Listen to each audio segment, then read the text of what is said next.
Okay, so we last left off with the characters inside of the Ostrom. You guys were in the it was Captain Zavir. Scroll up here. Um, it was Captain Zavir, uh, Corporal Alawans, Private Shanis, Private Deviz, Private Norn, and Private Centel, who were traveling deeper into the Ostrom to figure out what the hell is happening in this ship.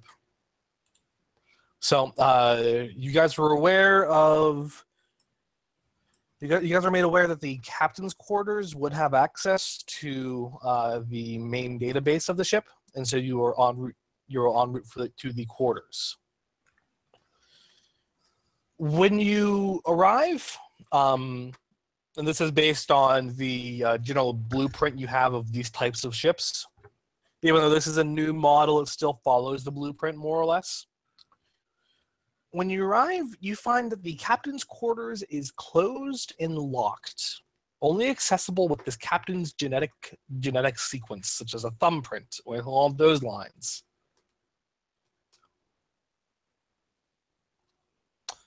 That is going to be a problem. So we could always breach the door. Admittedly, it'll probably be heavily secured, but... Go ahead and give me a notice check, everybody. It'll also be very loud. That would be more my concern, yes. On the plus side, if there's anyone here, well, they'd certainly hear us. Oh, right, I need my other character sheet, don't I?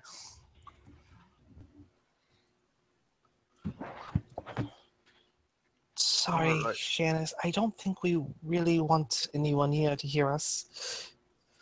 Unfortunately. Yeah, you're right.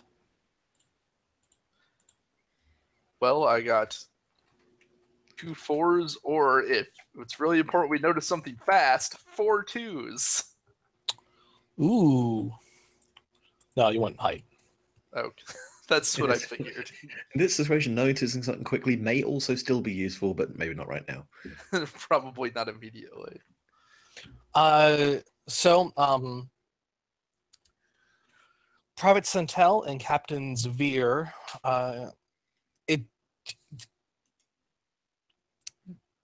Zavir, it sounds like there's something inside of the captain's quarters. And when you get close, you can't get a good. You can't hear too well, but it sounds like some kind of soft, wet movement inside. Almost like there's a leak or something, maybe. And Private Centel, when you get close and listen in, it sounds like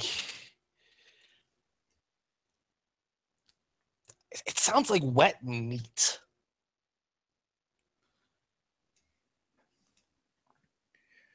Just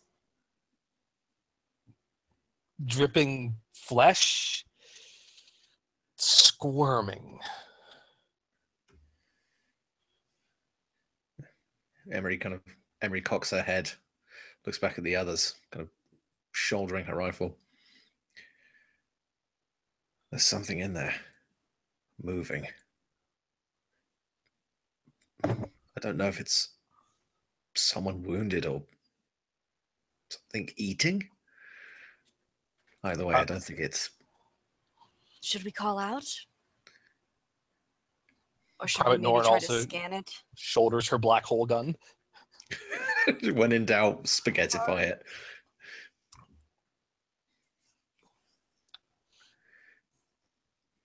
Whatever it is probably not our friend. So, we come to a dilemma. Breaching the door carries some dangers. However, given the nature of what happened here, there is no guarantee that the captain is not on the other side of this door. Which would mean finding him is not a guarantee elsewhere in the ship. With all due respect, sir, if the captain is on the other side of that door, he's not all in one piece. Well, yes, but nevertheless, it will not help us open the door if his pieces are behind the door. So do we breach? Let us take a look at the bridge. If there is one other place the captain would have likely died, it is there. I want to remember, we are on a damaged ship. Among other things. We do not want to recklessly cause explosions, even though they are normally my favorite way to take care of things. Captain, may I voice a concern? Certainly. If there is something behind this door, Mm-hmm. and we all go somewhere else, Mm-hmm. we run the risk of losing track of what may ever be in here. As much as I do not want to split up the party, someone may want to keep an eye on it. Do we believe that whatever is behind there is capable of opening the door from the other side of its own Unknown. volition? I suppose it depends on if it's the captain or not. We Says could knock. Paranor. We If it's could the- knock. If it is the captain, then it could open the door. If it is not the captain, then it's probably stuck in there. Well then, guns ready.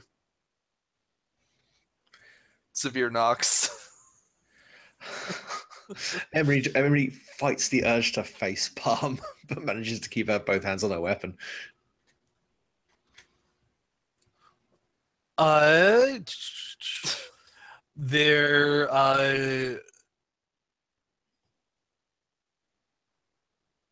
There is a noise that everyone can hear. It sounds like, honestly, it sounds like flesh thrown into the mud during a hard rain.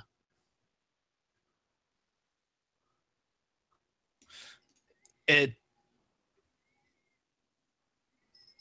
is followed in short by some other grinding noise, but also slippery. And Severe's going to take a step back from the door. so does everyone else, I think. At least Deviz, Norn. Santel just goes from single Shanice shot too. to full auto.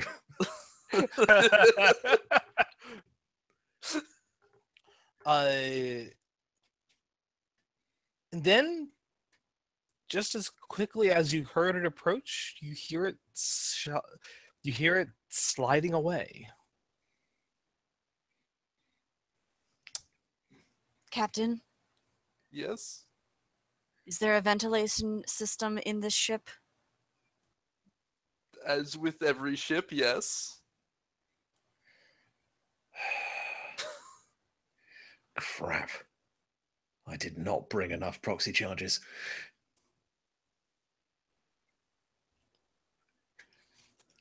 Captain, Yes. with all due respect, while I would certainly want to study any material you would find in this place, I'm also very partial to the idea of making a rather large singularity generator and leaving. Noted. However, we still need the data we came for. That is our first priority. But let's head to the bridge. If we can find a appropriate piece of the captain, if we are lucky, we can get in there and get those files. So, I if I do not believe whatever that was capable of leaving on its own. So, if I may make a suggestion, Certainly. permission to establish a secure route back to the landing craft. Of course.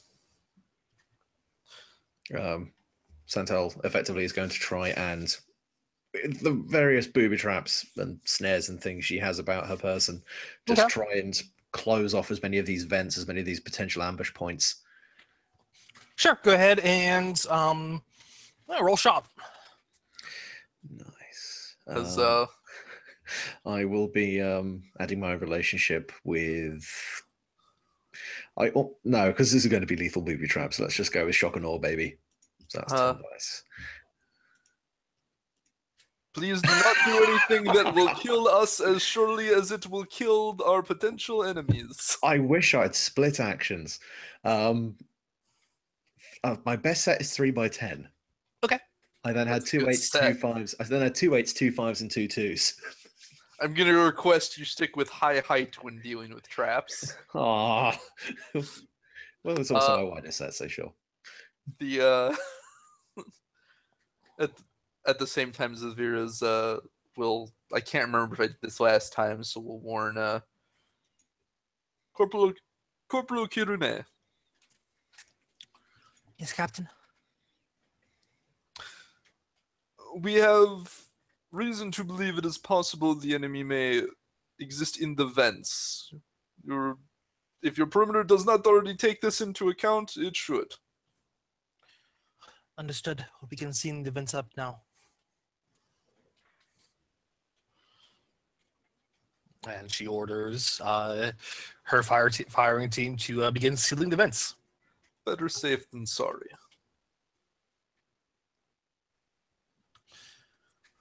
So you guys are heading to the bridge.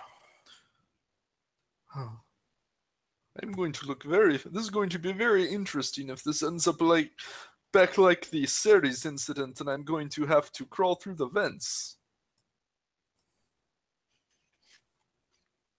Well, we are close enough to Ceres. Maybe we'll find something in there.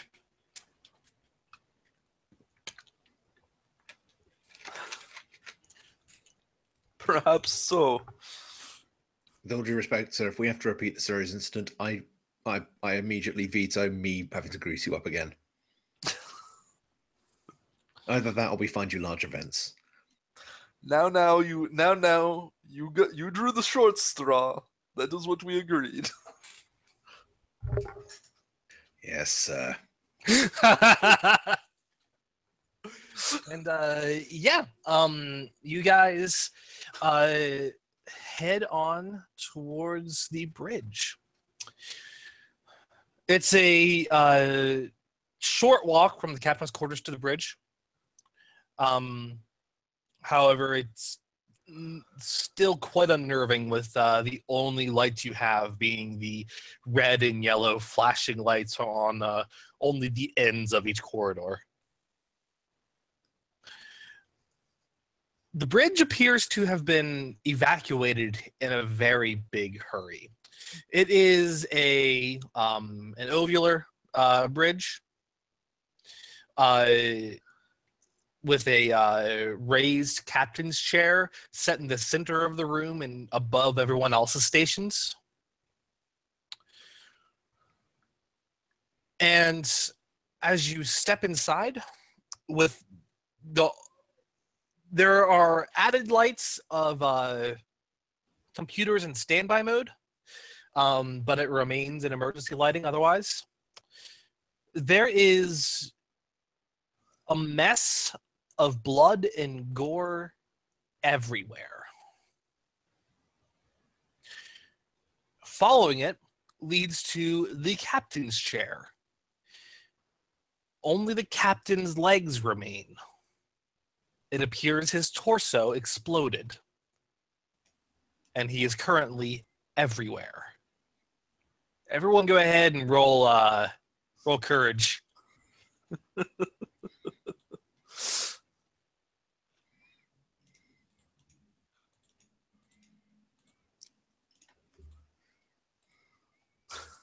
2 7s. 3 7s. Not All much right. really gets to Ceres. She's very Uh, supportive in that nothing gets to her, so she can support you through the toughest times. Emery, take a shock to, we're gonna say feet because seeing his feet, seeing only his legs remain, make yours a little shaky. I catch her. Get off. Get off. Fine.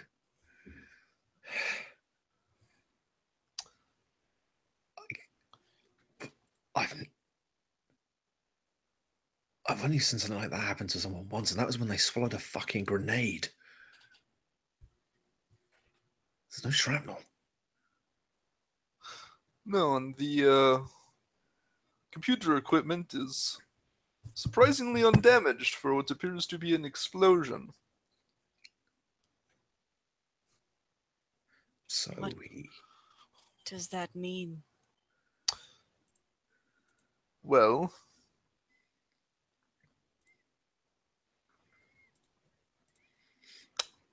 I have only my imagination to guide me in that regard. If you want, you could look further into it. Oh, any he does kind of want to see if weapon discharges or signs of a burn, or we could look into the computers. he does suspect. Well, okay, he does suspect that legs are not going to open the captain's quarters doors. just mash the foot on the pad. So you might need a hand or an eye. Kind of wants to see if he can find a finger or an eye. All right. Otherwise, he is going to suggest one of the more technically capable members of seeing if there's an way to override the captain's quarters door from any of the powered consoles here. Private Norn is just like, I can look into it. Yes. And she will sit at she will sit at one of the one of the consoles that is the least the least gory. It appears to be it is the comms officers. Because he figures you would not have no way of getting into the captain's quarters if for no other reason than a medical emergency. Mm-hmm.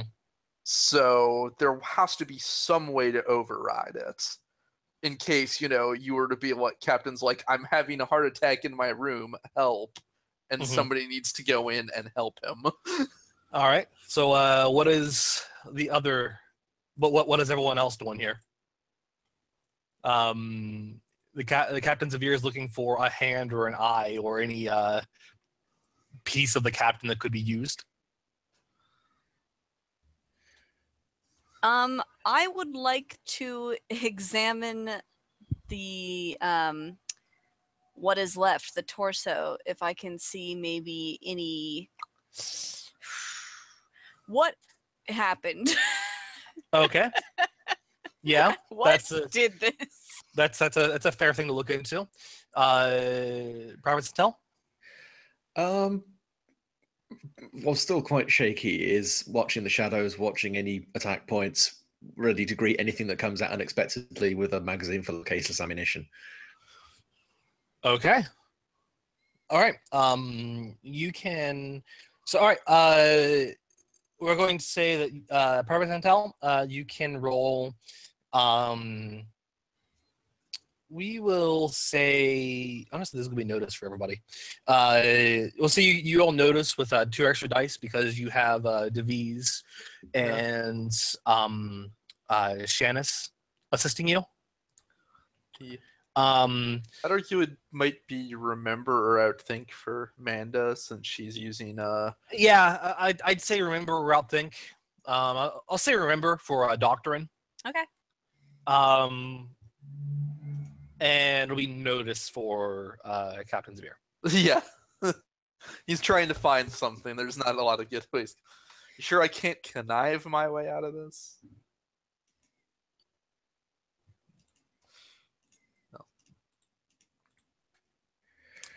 Can I use my relationship with being prepared? Let's say maybe I brought I don't know,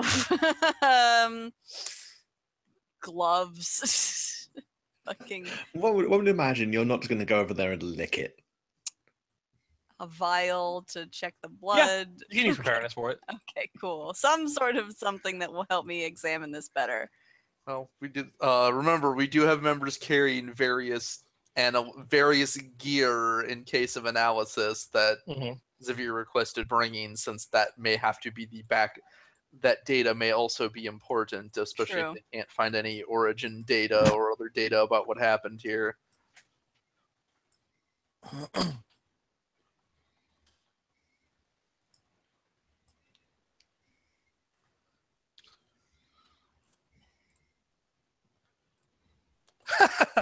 Too late to find the baby xenomorph. Okay.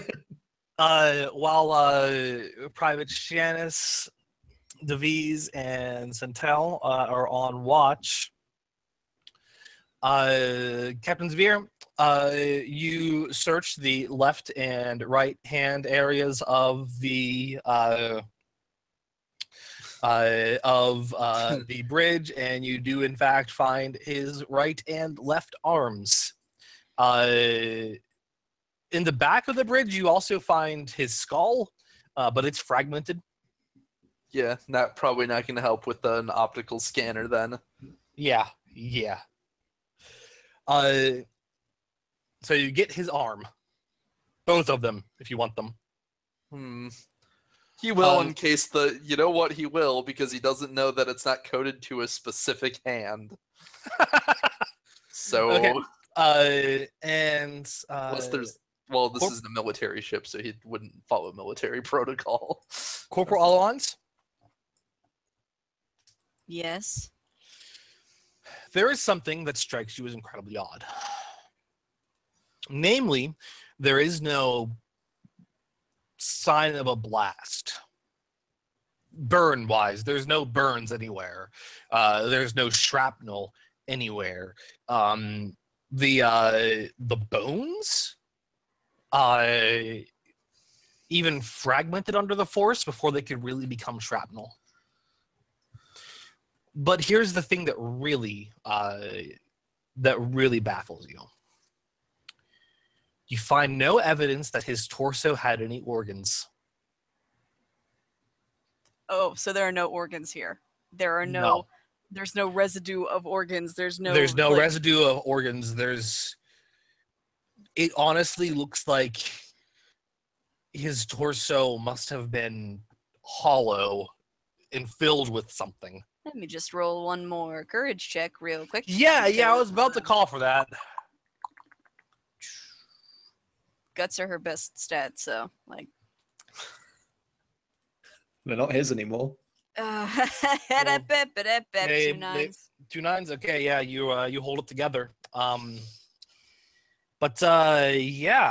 you don't know how long he must have been like that, but for some period of time he had no internal organs.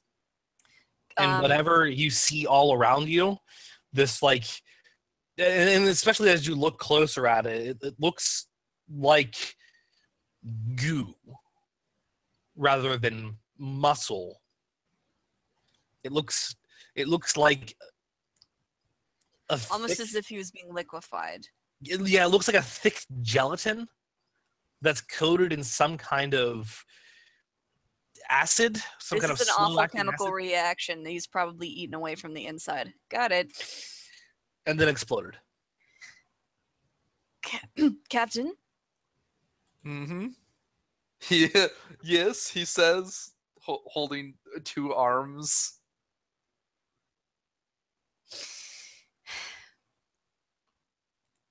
Worth noting too, his legs are in sturdy condition, and if you look at those arms, they're also in sturdy condition, as if this was only affecting his torso. Yeah. I am working on a theory at current, which may need to we'll have to bring this to someone who is more medically trained than I am, but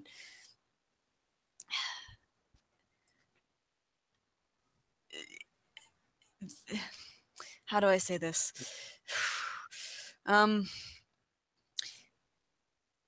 We may be dealing with some kind of flesh-eating disease, only not flesh so much as it seems to have been starting on the inside and working its way out.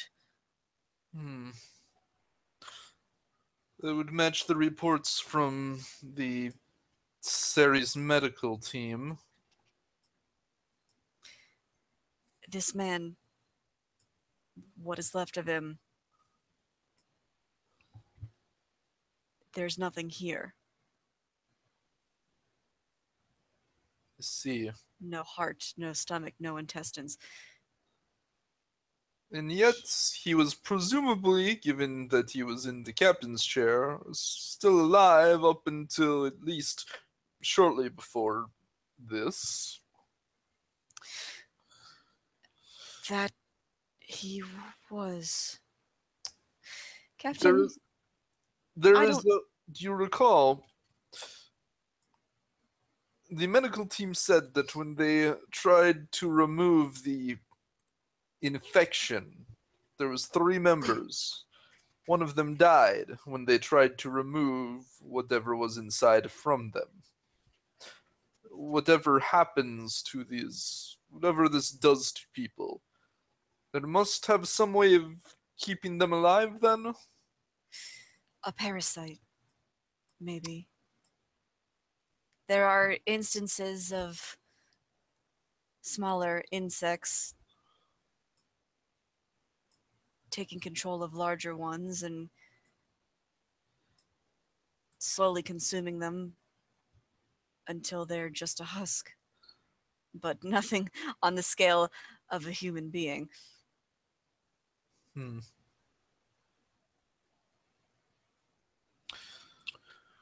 So, Private Norn chimes up, saying, Corporal, Captain, Yes? Yes.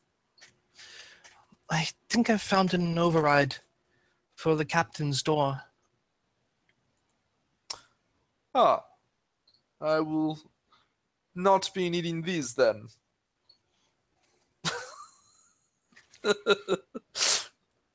He sets down the the severed arms that he had been holding. I have bad news, though. Yes? Bad news. Whatever the override is, it is not a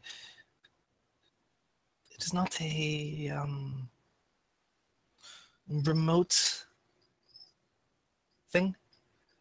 As soon as I flip the override, the door's unlocked. Whatever's in there is going to get out. Well, then perhaps we do try these first. He picks the arm up. And if that fails, then we send a small team back to hit the override while the rest point all of their guns at the door. Does that sound acceptable to everybody? Yes, sir. Yes, sir. Yes, sir. Excellent.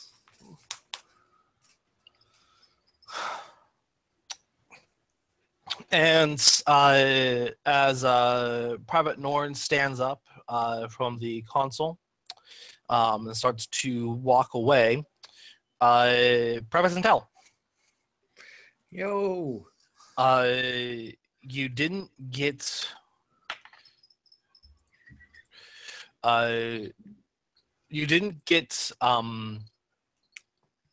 enough speed to catch it, but you did get enough height to see it.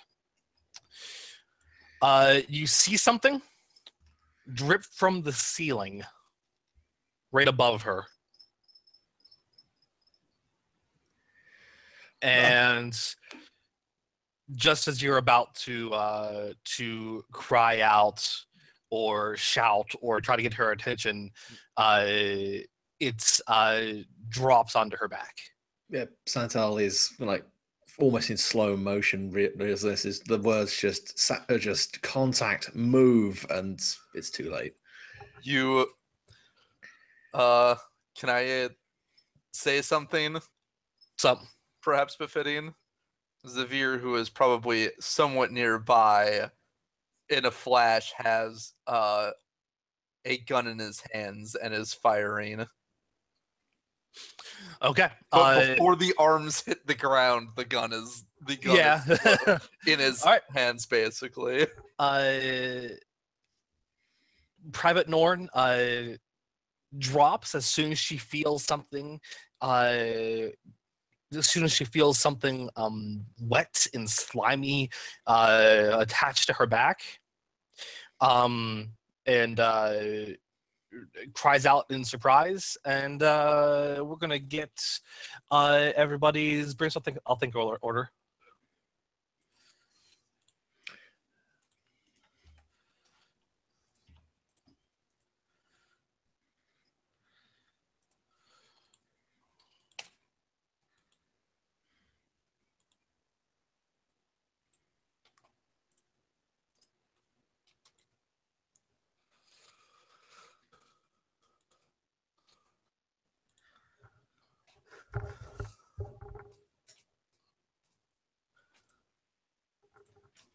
There are times I play characters with not high brains outthink. Sometimes it happens.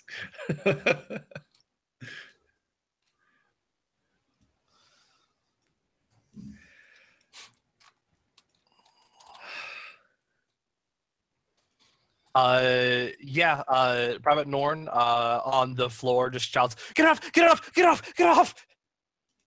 And just tries to like grab at whatever is on her back. And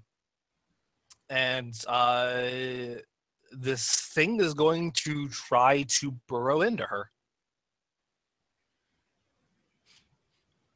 In this frantic moment where with the flashlights blaring everywhere, flicking around, barely holding on to a single target for too long, it's hard to actually get a look at the thing, only that it looks vaguely like some kind of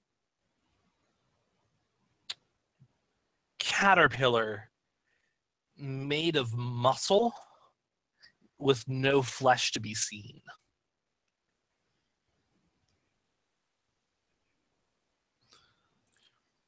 So, what is the captain going to do? The captain is going to burrow into this thing with lead repeatedly. Okay. In fact, he will split actions to basically to basically, as he doesn't know of any particular weak point on it, unless you give me a number I can aim for to shoot a thing specifically to stop this from happening. You're just trying to break its set. It's a threat. All right. Yeah, he's just going to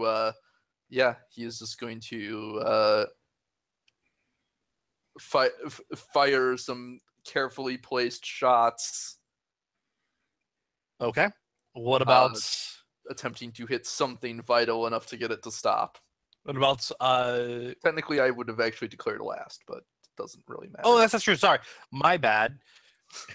My bad. I obviously it's been a week since I run a game. That's wild enough. No, we start with Alawand, Corporal Alawand. Hi. What are you doing? Captain Zavir will be able to amend your action based on the others. Okay. Private Norn is currently on one knee, keeping low to the ground, panicking as she tries to grab at this slippery thing on her back. I'm going to go to her and hold her still. because if everyone's flailing around, that's just gonna be worse.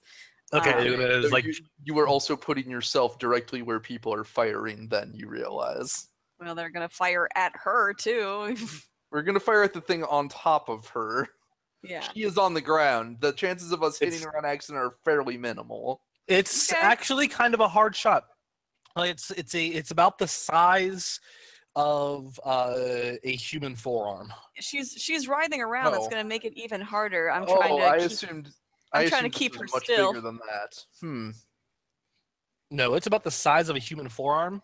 It Is there a way I can do this to make it easier for people to react? yeah. You can do. You can. I'll have you roll first. Okay. So roll. Roll something to keep her calm. Okay. All I'd right. say charm. Yeah, a charm I can do. Charm I can fucking do. Are you kidding me? That's my Charm to best basically stat. just like grab her by like the arms and then like hush her and then like try and keep her still. Would you like 2 8s or 4 6s? You want the 4 6s actually. You want width on this. Here's my 4 Uh, 6s. Everyone can go ahead and poach 4 dice at their leisure. You go to Private Norm and she's just like, Corporal Tommy, It's gonna be all right. All right. Just stay with me, okay? Focus. Don't I move. have. We're here for you. Actually, I do have an idea to amend my action when it comes to it then, and I'm going to request use of those dice to do it because it's going to be stupid. Oh, for the love of God. Private Centel, what are you doing? Santel just suddenly, The other privates are going to be joining you, by the way. Santel just kind of drops to a knee, flicking the gun back into single shot, lines up and takes a targeted shot to the center of the thing. Oh, actually, can Xavier potentially give an order as a free action? Yeah, sure. It may not be the only one. Watch for more.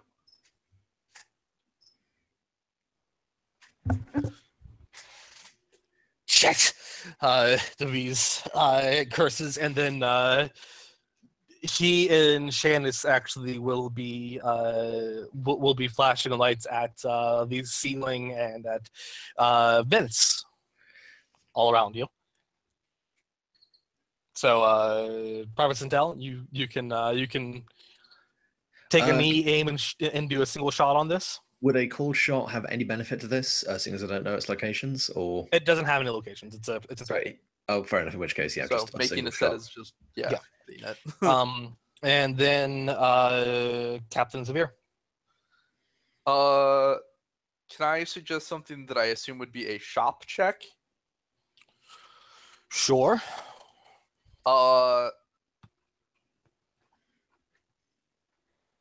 Xavier is going to flip his rifle around, and effectively use the handle as a lever and pry this thing off, and ideally send it against a far wall. Send it away from other people. Sure. Yeah, you can pry this off her without it hurting her. You can roll a shot for that. And he will take the added dice that this is made easier by the fact that the corporal's holding her down. Everyone roll. Where's Sergeant? Except Corporal Lund, who is Yes, Corporal. already rolled.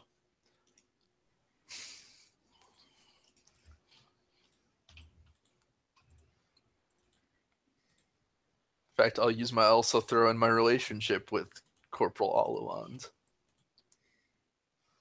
to make it a full 10 dice. With pure width for this, because it's a threat and it's effectively considered hurting it. You want width. 3 6s. All right. You dash in, pry it off of the butt of your gun, and throw it off of her back and off of her armor. At which point, apparently, it in midair is then shot in half by Private Centel. Can I have Xavier yell, pull? Yes. He does. There's just like just a single blam. The thing hits the floor, and Santo just looks over and gives him a withering "really." I wanted you to know to aim in the air. Shannis, Talk back to the officer. Shannis edges over to you guys and is just like, Norn, are you okay? Yeah, I think I'm okay. Let's go. Did it pierce the skin? Are you all right? And you hear Deviz just say, we're gonna have to look into that in a moment. Captain, Corporal. I am just going to Eyes assume up! that means we should be leaving now. I look up. Don't look, just run. It looks like the ceiling reminds you a bit of a cave, with rock surfaces and stalactites, are the ones that hang, of flesh and meat.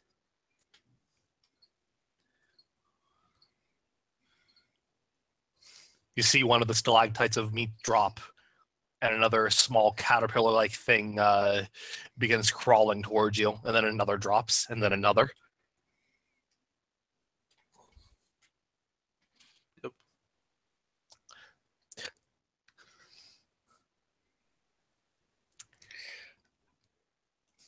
I mean, if no one else is taking control of this Those situation, near the door covering fire. We are leaving this room and sealing it. Yeah. Corporal Alond, as the only one who had eyes up, what's your reaction? Just gonna roll that third courage check. Real quick. 3 7s. I'm going to run. Okay, you're gonna With Norn. pick up Norn and run? Yes. all right. You all make a break for it. You're all faster than these things when they're on the ground. We are all athletic military people. Yeah, you're all faster than these fleshy caterpillar-like things. When they're on the ground, it's only them dropping from the ceiling that is potentially problematic. Right. So you reach the end of the bridge, and with Deviz and Shannis each standing on at one side of the door to the bridge, and once everyone is out, Shannis hits the button to close the door fast, and Deviz then shoots it to keep it closed. Yeah, Zavir will go over the comms. Under no circumstances is anybody to re-enter the bridge. That is very much an order. You hear Corporal Kirune. What happened, sir? Corporal, this may sound odd, but please immediately check the ceiling of the hangar. Understood. And once outside, Norn just quickly tears her body armor off, and just is kind of on the floor, gasping for air. Obviously very troubled by the fact that it looks like it had entirely burrowed through her armor. And as she reaches back to touch where it was attacking, everyone can see that it had torn through her black undershirt, and there were lacerations on her skin. I forget, do we have Dugal with us here or no? Dugal is currently on Lua, Okay. acting as coordinator. Right. He will order whoever with us has medical training to first aid, make sure that there is nothing wrong with the wound, that is not infected with anything. I think that would be Alawans. It's the best I got. What would that be? Kind of roll would Remember? that be? Remember. Okay. Otherwise, he is not bad at remember by virtue of having lots of brains, but You know what? Either- Do either this hands- with me. Hands plus shop or brains plus remember. But I'm Uh, bad at both of those. I have 5 and 6 in those. I have 5 and remember. All right, I'll do remember then, because that's 6 dice for me. Okay. Yeah, the captain turns out has first aid training. I mean, he probably would. Everybody probably has some. He has a sharp mind, so yeah. I'll roll that with an extra die with because of you helping me. I take it. I would love to help him. May I do that, GM? Yeah, add an extra die Yes. for your help. 3 10s. Okay. Yeah. Alawans and Xavier quickly inspect the wounds. You tear a bit of her shirt on her back so that you can get a good look at it. Check for any signs of infection. Infection or poison. Yeah. And no. She notably is like basically quietly whispering a prayer, just very quickly and repetitively. And no, fortunately, the wound is only superficial and seems to have been caused by the armor cracking rather than something biting into her. The wound was caused by your armor, not the creature. There is nothing unusual about it. It is largely superficial. Not that I am sure that means it doesn't hurt. Thank the void. Thank the void.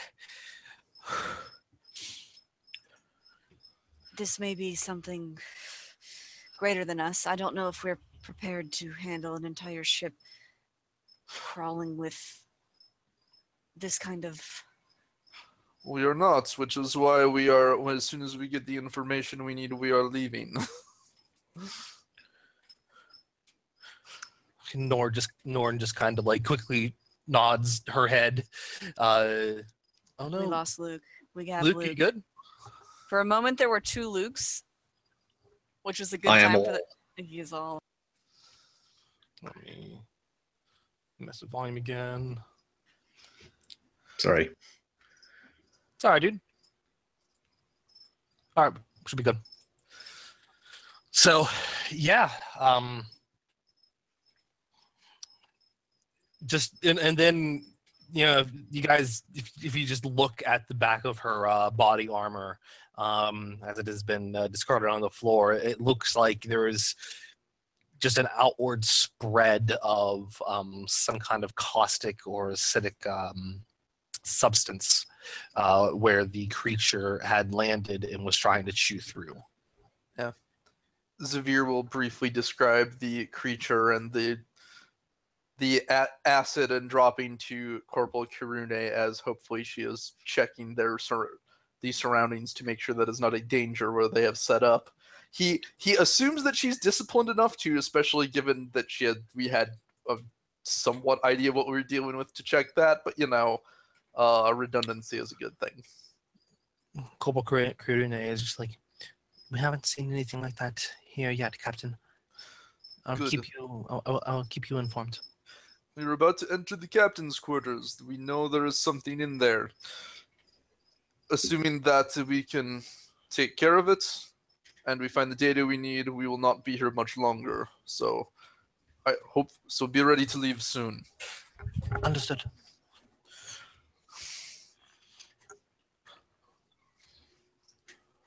How about Norn has to take just take a moment to just breathe before she's able to continue. Is her armor wearable, Um, or is it pretty much like she cannot put that on? Like, is it wearable in its condition with just a minor defect? You know, like a. it's the back of it will crumble.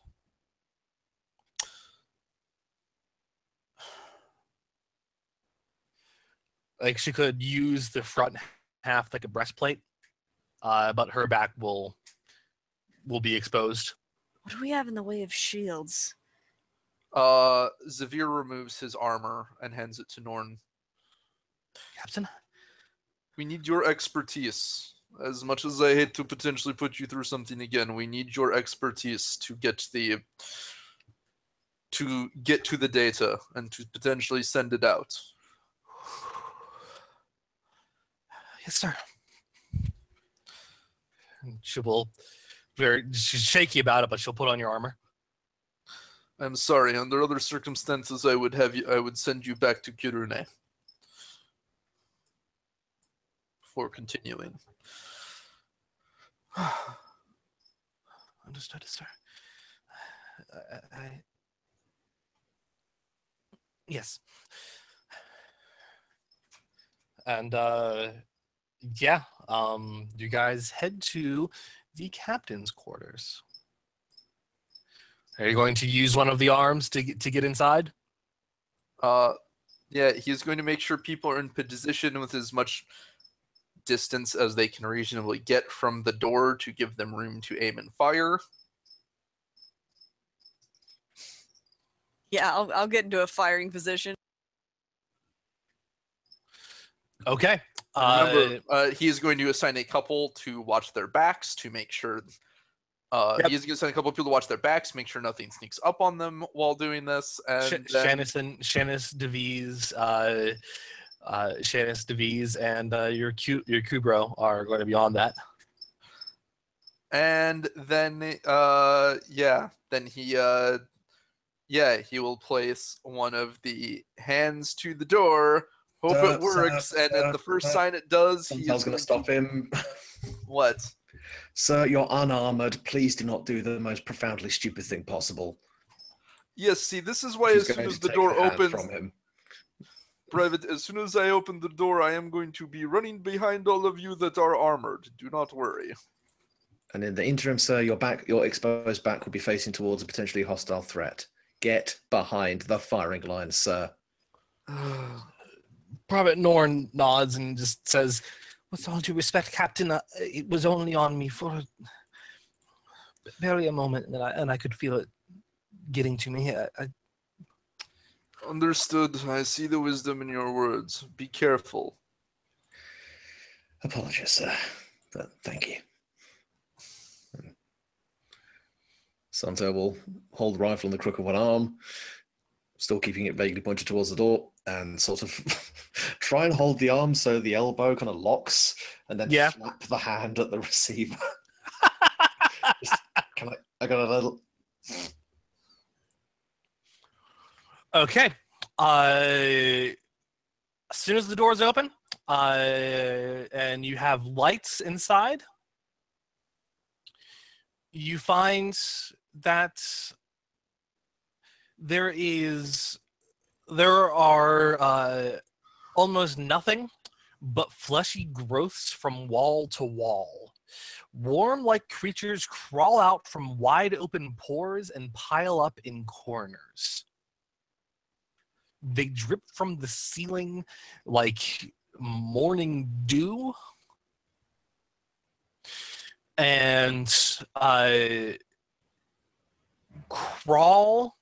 They drip from the ceiling like morning dew and crawl and wriggle like newborn babes.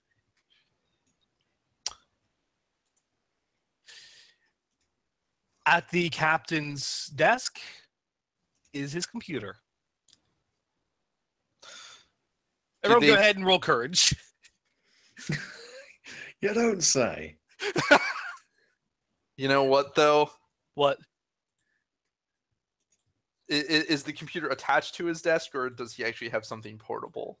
He has something portable. May actually be time for the stealthy guy, then. Well, there's going to be a thing that's going to happen after this check. Okay.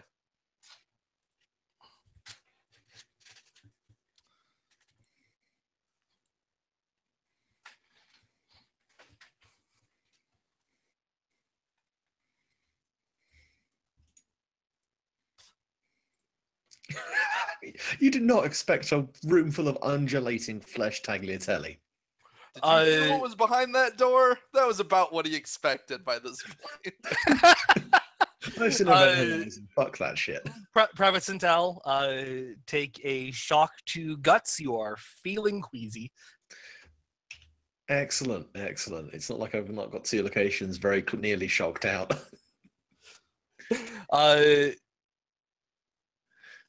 You guys then see what appears to be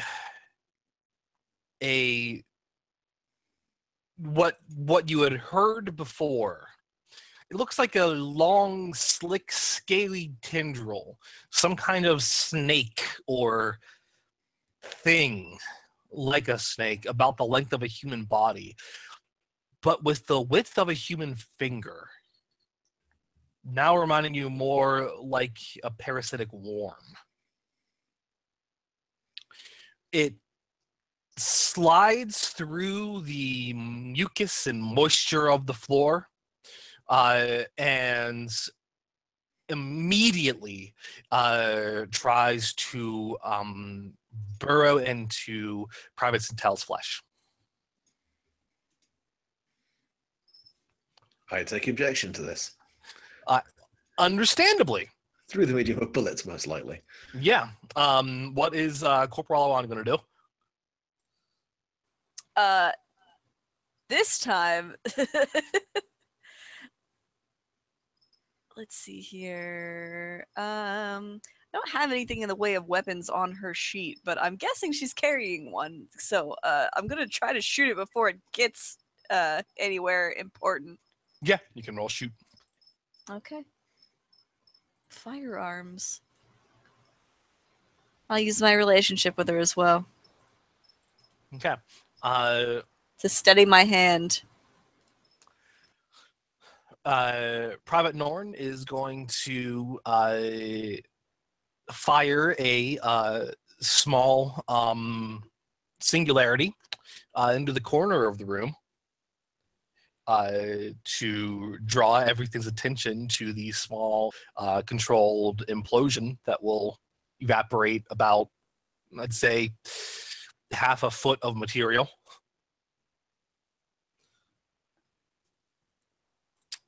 Then what is Emery going to do?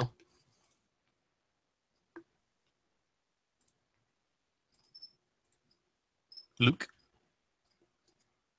Sorry, I was just swallowing. I mean, just kind of backpedaling furiously. The forethoughts of he's not good with the arm. I hear what you said. You were cutting out there. Oh, was I? Sorry. Yeah. My connectivity seems to be going all over the place at the moment. Yeah, we'll just kind of back up and just burst fire into the thing. Okay.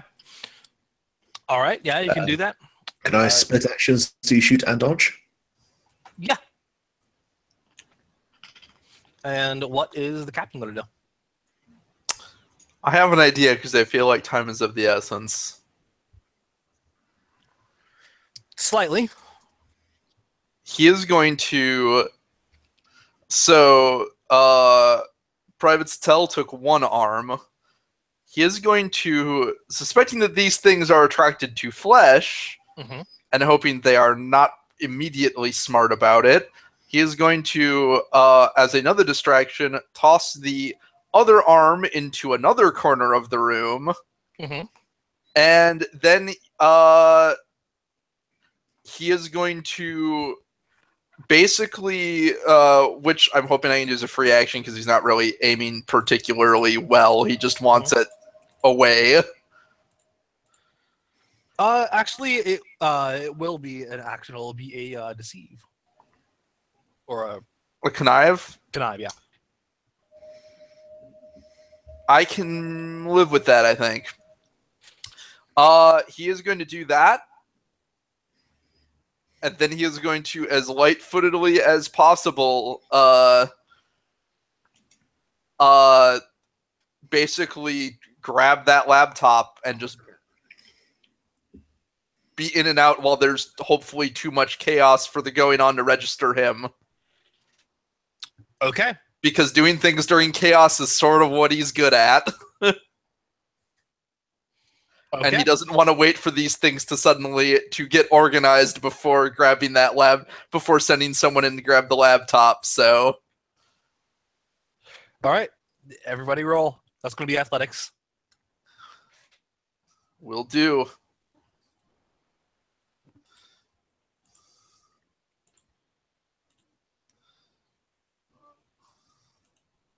Or whoops.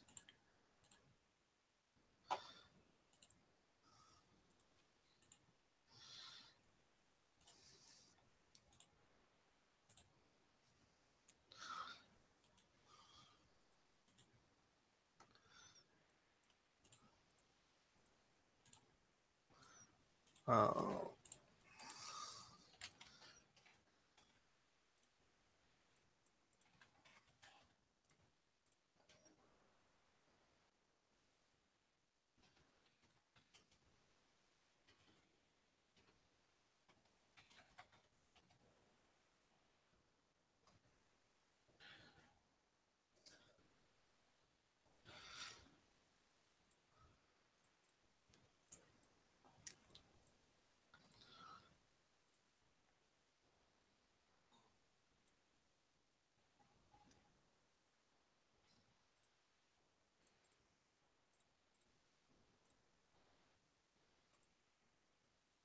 Okay. Yeah. Everyone just lays into this thing that is trying to get to Private Centel. Private Norn even fires a tiny singularity into one corner of the room, which distracts it and several other worms. And this thing, wounded as it is and a little confused, is easily deceived by new flesh thrown into the room. And it charges, especially to the open wound of where the former captain of the Ostroms, where his arm should have been meeting his body. And it slides right in under the skin like a glove. Oh. The fingers and hand and wrist begin to move. Yep, and stuff like that is why I decided to try to do this all in one turn. The Captain Zavir grabs the laptop. He jumps onto the desk, grabs the laptop, and while everything is focused on the new flesh and the hole that's Private Norn left in the old flesh, Captain Zavir dashes out of the room. And then, now's the time to also close and seal this room back up. Deviz and Shannis gladly do this.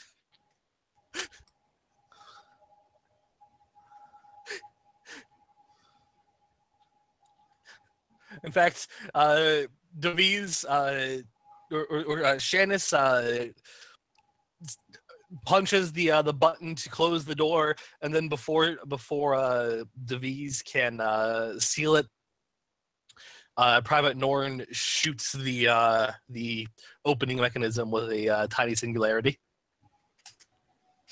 The singularity may have been a bit much, but I cannot blame you. Personal liberties, sir.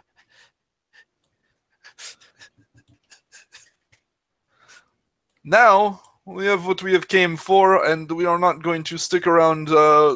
This can be analyzed back elsewhere. We are leaving.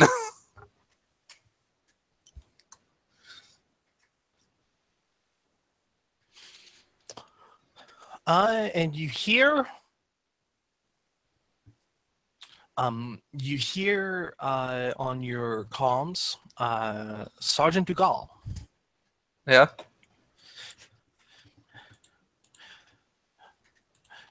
Captain, 5 Team Alpha, 5 Team Bravo.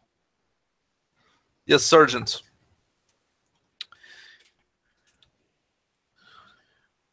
We are detecting movement and energy in the ship. Well, we are exiting the ship now. Please be ready to destroy it shortly. It appears to be attempting to reactivate thrusters. What? Disable the thrusters. Understood. And you all feel the ship rock from impact. Everyone, we are leaving now. Go.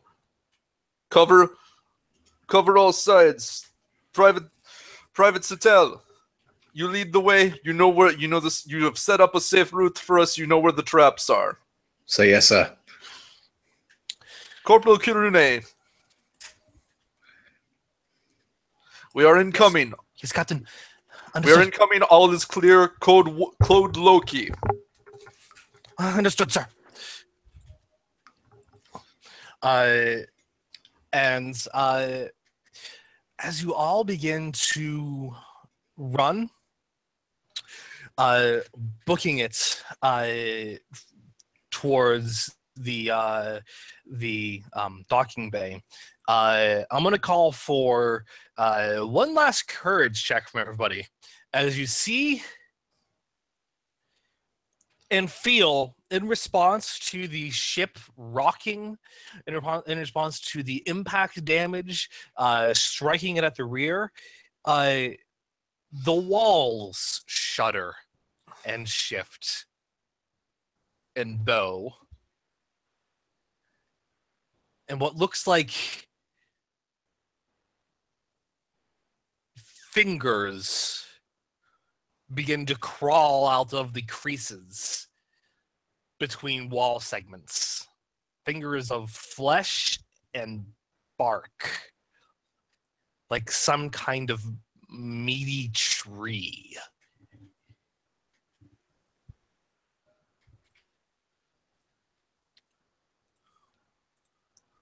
The ship begins to erupt all around you. Who is the fastest runner of the group?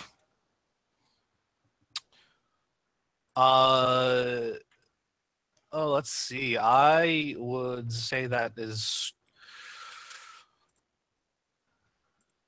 probably your ace pilot, who you have up front.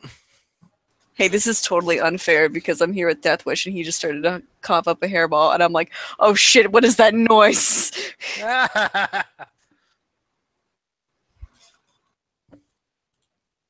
Yeah, everyone roll one last courage as you see the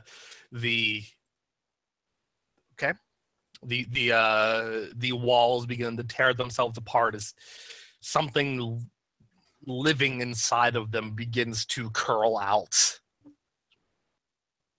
Take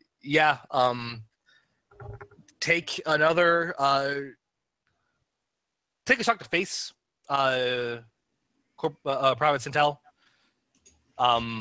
as you're gonna be stammering and tripping over your words after this experience. You all get to the you all arrive at the defensive area, the docking bay, just about the point that Corporal Kirune was about what was considering to abandon you guys on this ship. Yeah. as the ceiling of the docking bay has begun to bulge downwards, and what looks like some kind of twisted, fleshy tree limb has began to burrow through the ceiling and towards the floor.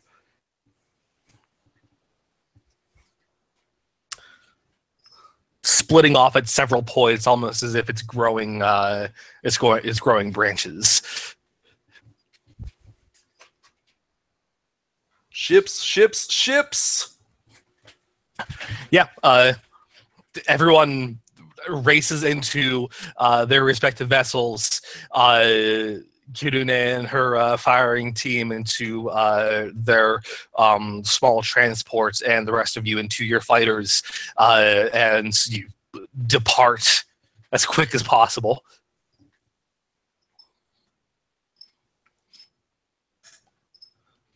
As you are leaving, you can turn and watch as the Ostrom is fired into with missiles and other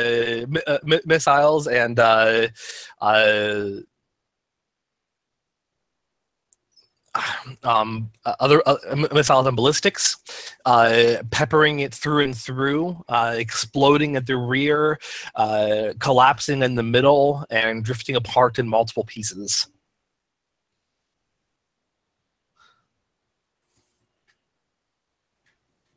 Zavir is going to order those pieces destroyed. He wants this thing atomized. Okay. Yeah, they continue. Like so there is nothing big enough left to shoot. Yeah. Lieutenant Kabaya, he acknowledges, and he has his men atomize this thing.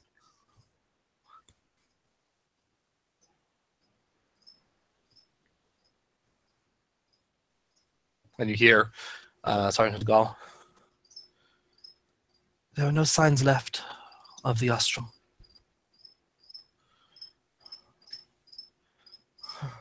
Good. Have a team ready to have a team quarantine. Have a quarantine team that is also tech capable.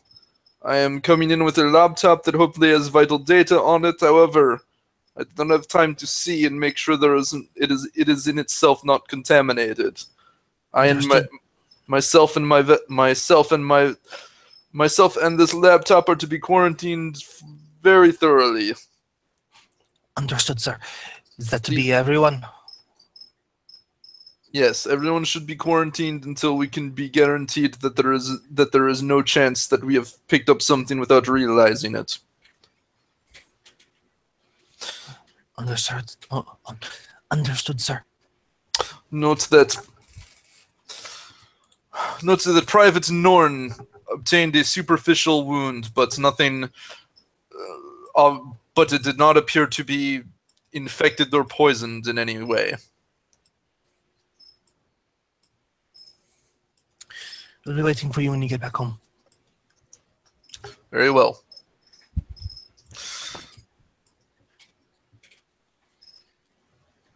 Anything you guys say to one another as you are en route back to the rails and back home?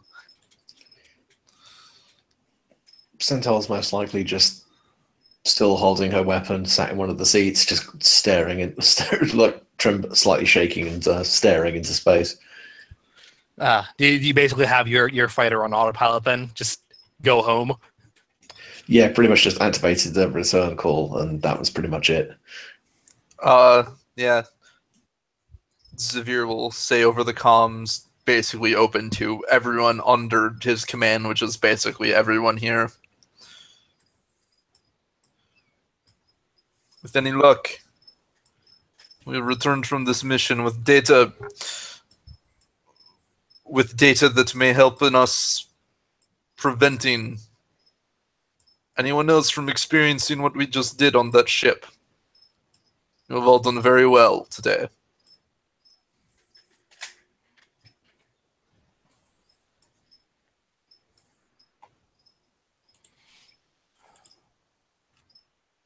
Thank you, sir.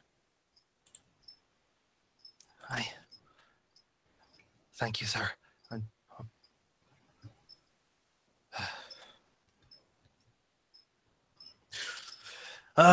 Sir, Captain,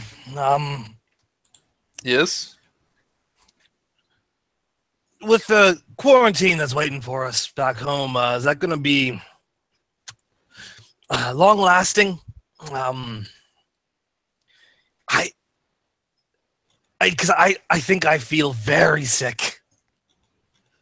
Like, very sick. Maybe, I think it would be months of rest, maybe.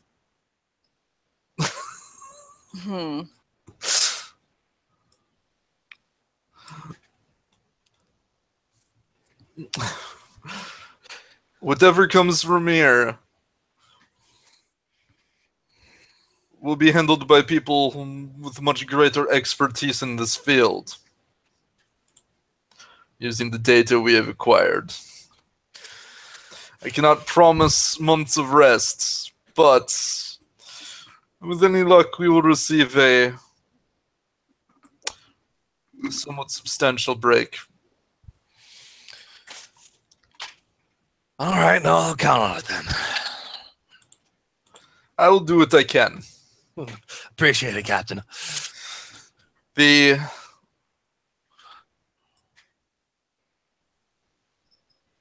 Actually, then there is one other thing Zephyr actually would like to do on the way back. What's that?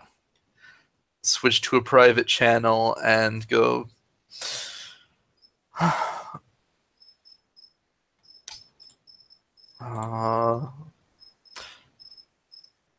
Lieutenant Fields, do you copy?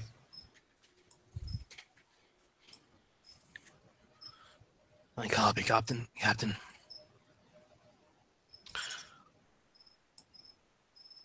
We have returned and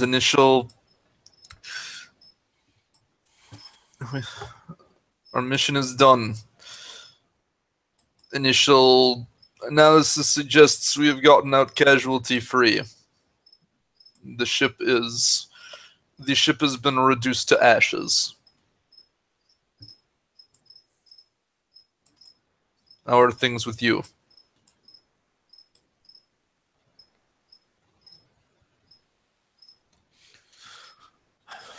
Clinic hasn't even been quarantined.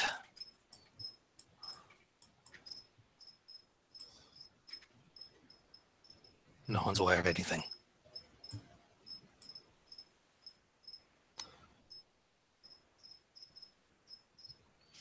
I'm trying to get to security, enforcement, anything.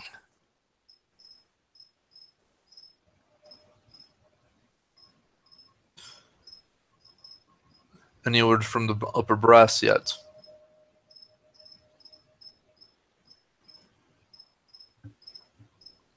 No. No, I've gone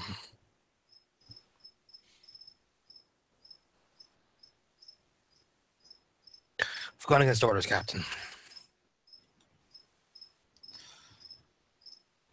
I'm not supposed to be out here.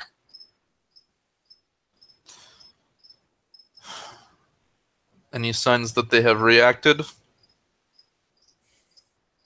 Upper brass. to the situation at hand?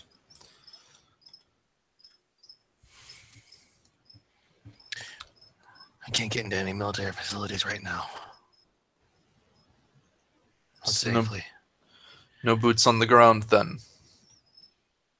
If there aren't any for me to see. I think they're routing me, sir. I think I'm being followed. Not military, though. This isn't military at all. what we have encountered is capable of taking over a person, eating them from the inside out, and controlling them, and potentially exploding them from the inside. That is what we encountered on the ships. Anything from small worms to something that was like a cross between a parasite and a plant.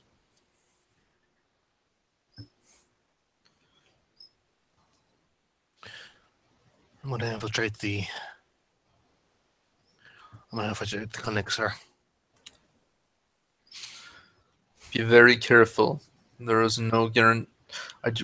We did not encounter anyone that still appeared human. I do not know how thoroughly whatever this is can mimic a human being. You may not be able to tell at first glance or even closer inspection if somebody has already been infected by this. I hate to say it, but I think it's wishful thinking. The people that are routing me, that are following me, are infected with anything at all. Then you believe that we are dealing with a conspiracy. I do, sir.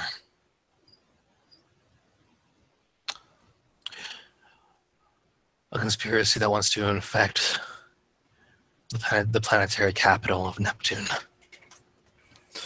And one that at least extends to the largest shipping company in the system.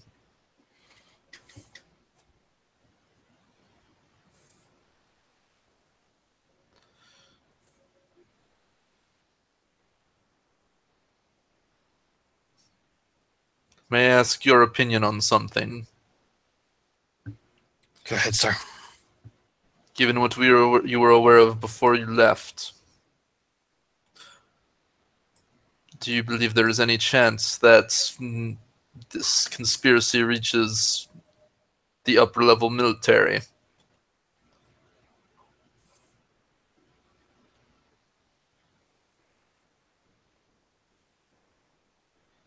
No.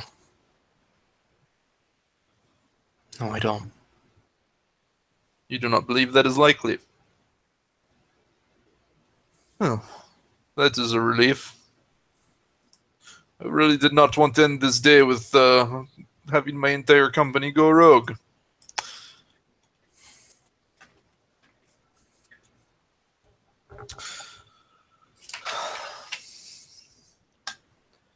I will leave you to focus on what you are doing.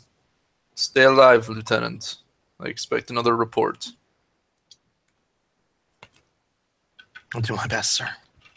I'll be in quarantine for some time, but when I am out, I will be sure to get you some backup. Sooner if I can.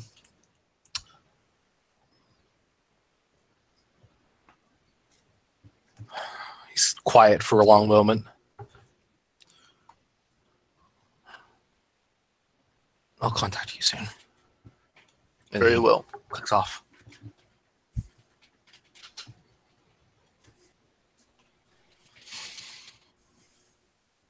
Yeah. You guys are, when you arrive back home, immediately moved into quarantine. And kept there for for a pretty long time, as you if you were to hazard a guess, for there's a set of researchers and doctors from another company that actually come out this way to make sure that everything is going to be copacetic with you, and find and search for any outside things that might be attached to you or inside of you. Please ensure my all of my organs are in place. Thank you. I do not want to end up like the last person commanding officer aboard that vessel. And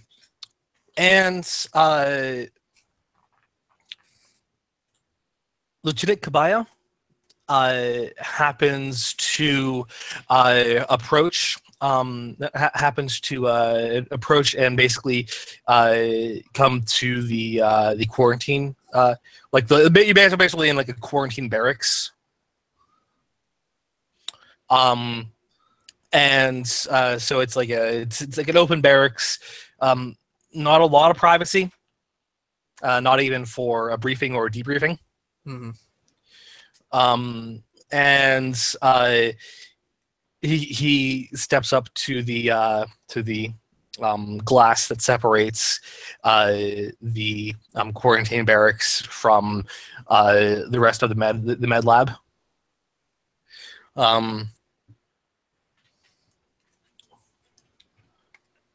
Sir.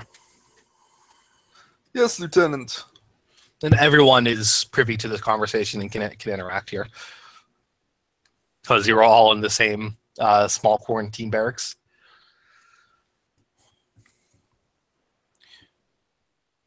Everything that can be has been pulled from that laptop. Was there anything of use? Please tell me this was all worth it. Yes, sir. We did.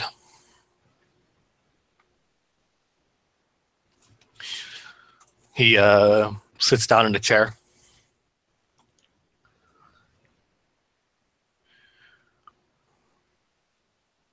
The Ostrom wasn't expected anywhere. Especially not here. Not Lua. No resources were coming in.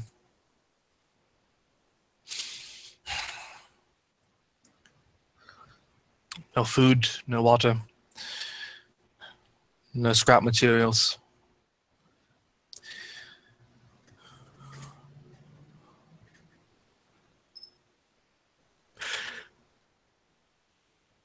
No stations, residences, or facilities anywhere here on Lua. We're expecting a resource shipment from Makimaki, the Tangata colony, to be specific.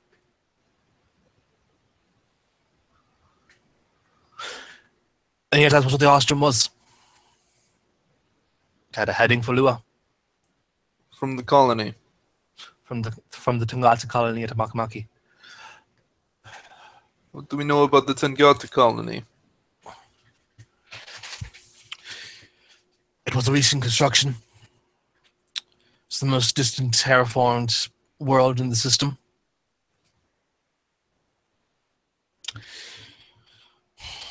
Intended by the Outer World Colonization Project to be the jumping off point for further work in the Kupia Belt.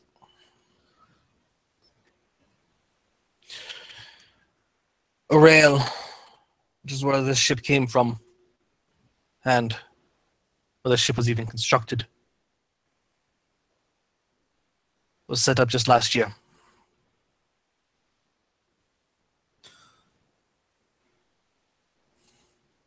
Colony has been around for, I'd say, 5 years. It's there for ship construction, resource production, and residence for those that have moved to Makimaki.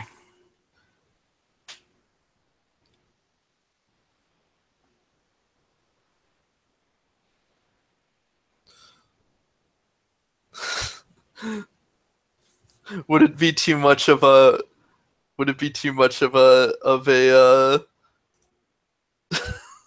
ego move to have a severe go? And how long ago did we lose contact with this colony? I mean, you can do that. Sure. So, Lieutenant, How long ago did we lose contact with this colony? We haven't, so Well, that is distressing.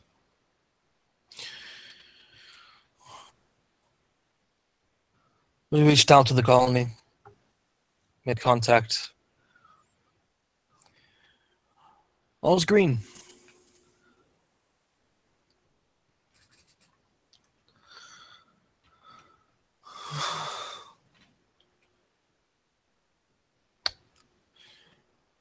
Claims the ostrom was requested by the settlement on Lua. But that is plainly false, you say. Indeed. Who's lying?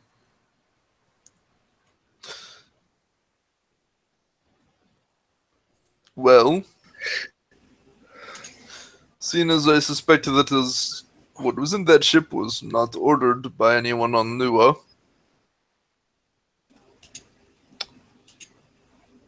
going to guess somebody at the colony is lying, but we should investigate both ends to be sure.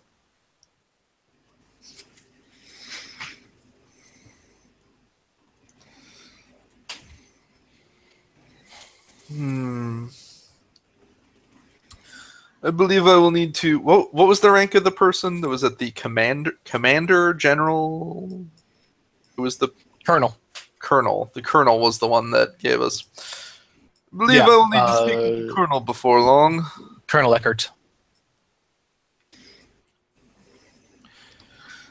Want to patch them through?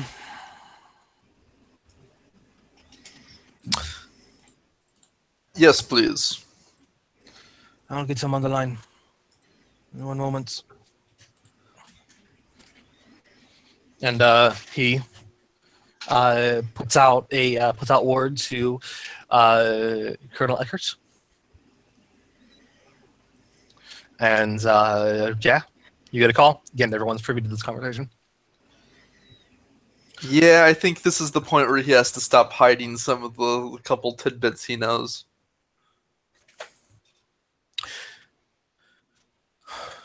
Captain. Hello. I had hoped to be back at my own desk before I called you next, but Well, you and your team look like you're resting nicely. yes, resting is about all we are doing at the moment. I've already received the debrief from Lieutenant Kabaya. There is more I need you to know. There is more I would like to know, so continue. And he's basically going to lay out what he knows about there possibly being a conspiracy that is attempting to infect a major population with a parasitic some kind of parasitic infection. His usual jovial, kind of posh demeanor becomes very grim and serious. Yeah, Zephyr has not been quite as jokey as normal in these last while, though he's still trying to keep people's spirits up. Captain, Yes? your company is still at the ready. Am I correct? Yes, by and large, though the fire teams present on the ship are still quarantined.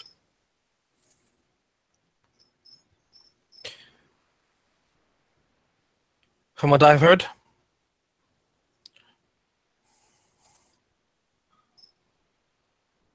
the doctors have found nothing wrong with you.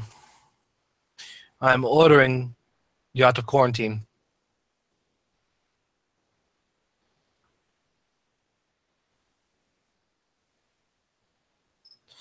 Yes, sir. What are our orders?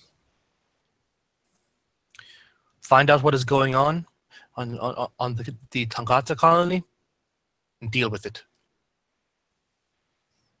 I'll be diverting my resources into this conspiracy.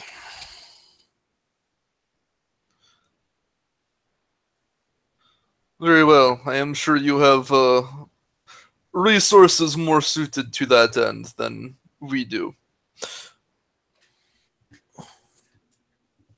How much... Here's where I ask the GM a question. Given what he knows about the Colonel and what he knows about Lieutenant Fields, Mhm. would it be a good idea to covertly put the Colonel in touch with Lieutenant Fields for investigating this? You know that he would be into it, but it would have to be as subtle as possible. Right, so it's not something he can announce in front of I the mean, whole... great, like he knows the kind of shit your people get into. Right, which is why I'm thinking, like, so, yeah, like, officially, Lieutenant Fields has gone AWOL. Unofficially, he's pretty much investigating what you want to investigate, and you should I should put you in contact with him to coordinate this. Yeah. As he is definitely onto something. Yeah. So, yeah, you can subtly lead into that. And he will just say, noted. Yeah. I will look into this. I will look into this anonymous source immediately. Thank you, Captain. Of course, sir.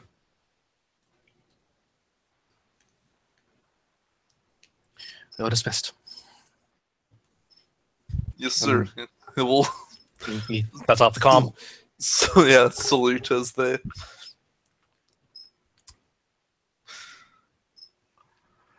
And Device is just like, no rest for the wicked, yeah? Hmm? Yes, it is the cost of being wicked, I suppose. Speak for yourself. I am no one near as wicked as you. Either of you. Is that Norn? Yeah. I don't know. I saw the way I saw the way you used that gun. I suspect there is a wicked side to you yet.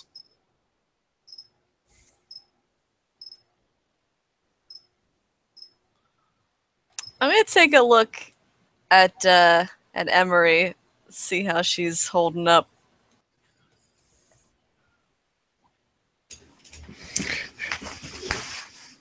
Emery's probably looking fairly okay. You guys will have enough chance to rest to regain all but one of your... I mean, we've been spending... Yeah, but no, I presumably mean, days okay partying, enough we have to... all of it. I mean, you've been spending about 12 hours thus far. I mean, okay enough to possibly go back into that situation. Mentally okay, not physically is whatever.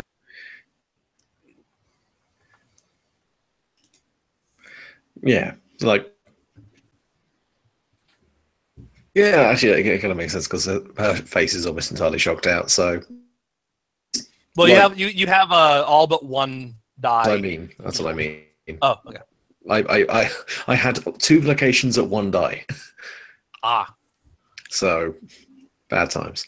But yeah, Emery is like just getting stuff done, but is mechanically doing okay, but has a very fixed look on her face much of the time.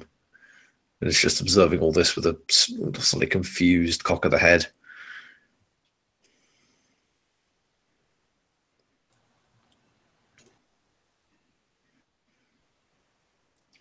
Are you going to be all right?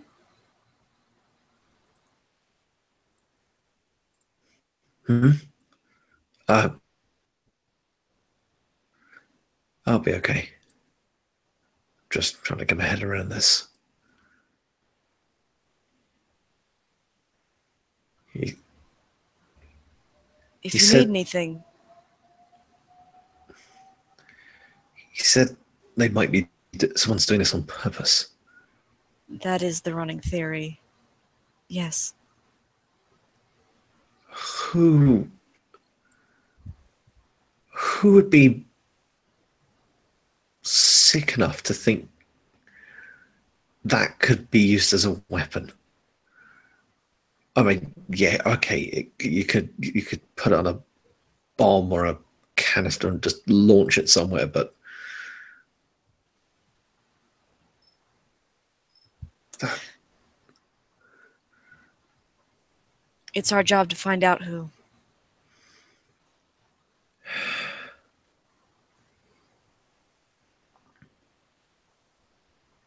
And I want you to understand, being brave and being tough, that's one thing.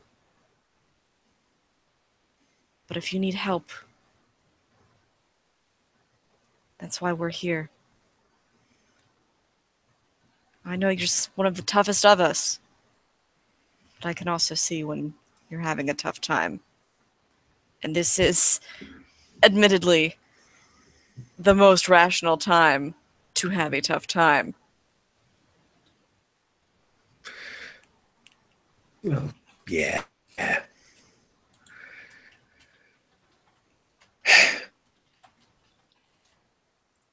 Thanks. Cool. I appreciate it. It's my job to make sure everyone is going to be ready for whatever comes. No matter what. I have faith in you, but I also know that you are easily distracted. That actually gets a cocked eyebrow there. Oh, so we graduated from the therapy to the talking shit now, have we? Look, I had my head on the swivel. I just didn't like what I saw. I don't think anybody did. It's hard to tell with the captain, but No, kind of- he's shaken. with him, I'll admit it's hard to tell sometimes. Trust me. I'm not going to question your judgment on that.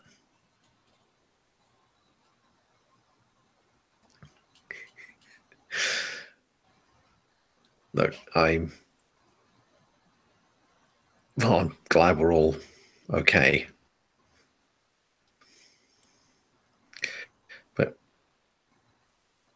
I know this is going to sound dramatic, but could you do something for me? Of course. If we go into this and we run up against that again, I mean, like, you have any kind of feeling of certainty, any kind of hunch, any kind of concrete evidence, you just put a bullet through my head, because I can't envisage myself going through that. Just turned inside out. And what's going to be worse? Dying knowing that that's happening? Or not even knowing that it's happening? Until your parts of you are just climbing out of your chest on their own.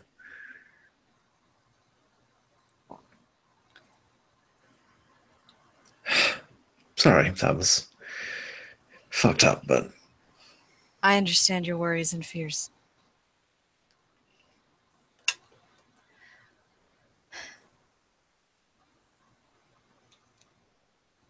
I'll respect your wishes, but also understand that I need you to respect my judgment. I am not going to let you die if I think you can be saved, no matter what the circumstances. But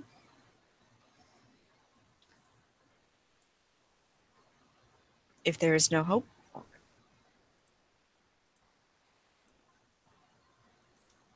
well,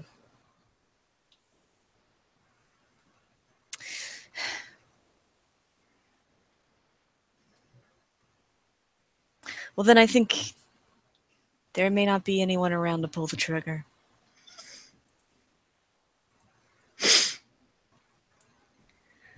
that's also a good point.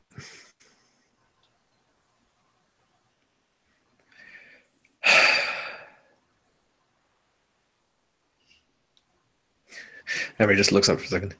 Is Is the captain playing rock, paper, scissors with 3 other people at once? This is how he copes. Everyone's going paper, All right. like consistently. Paper. Paper, Captain. Oh, paper. How odd. I thought for sure you would change this time. I'm nothing if not consistent. And I just want to see who's going to change first. You will break, my friends. You will break.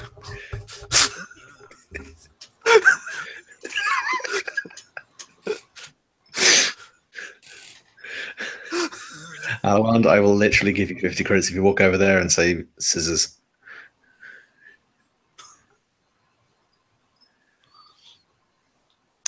Tempting, but who am I to break up their fun?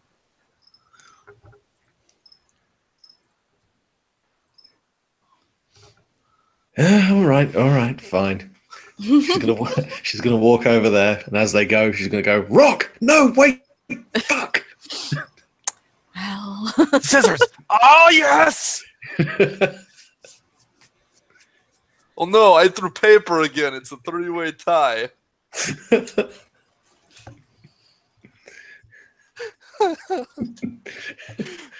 Okay, so, how, what, so, you guys going to, so, okay, I guess, so you guys are going to be, you guys are removed from quarantine, Yep. and, well, Captain, how is this going to go? Well, first it's gonna go like this.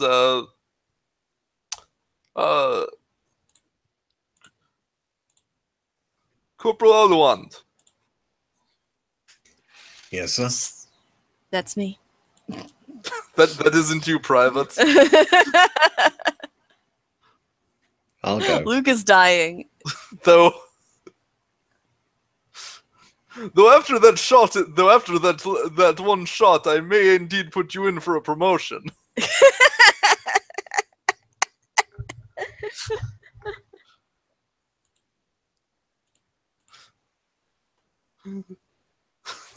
We've embarrassed him. He has nothing to say now. No, I still have nothing to say. Anyway, Corporal, it occurs to me that we will be moving more or less the entire company aboard this ship to a faraway place, and we may want to send somebody to meet liaison with the Sergeant Dugal who we left on Lua. No, you guys are back on Lua. Oh, So okay. you guys returned home to Lua. Never mind. Um, Then the order is, well, she has been in on the communications then instead, the title is. Well, she has been on the communications. I would like you to report to Sergeant Dugal, as me and the lieutenants will have many things to go over in planning here.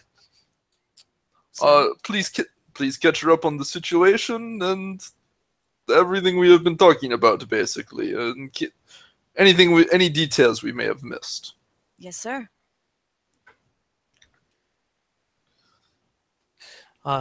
Okay, yeah. Corporal Alon, you're going to head to the comms room. Oh, and for the love of God, somebody relieve her from the comms room. She has been there for like 2 days.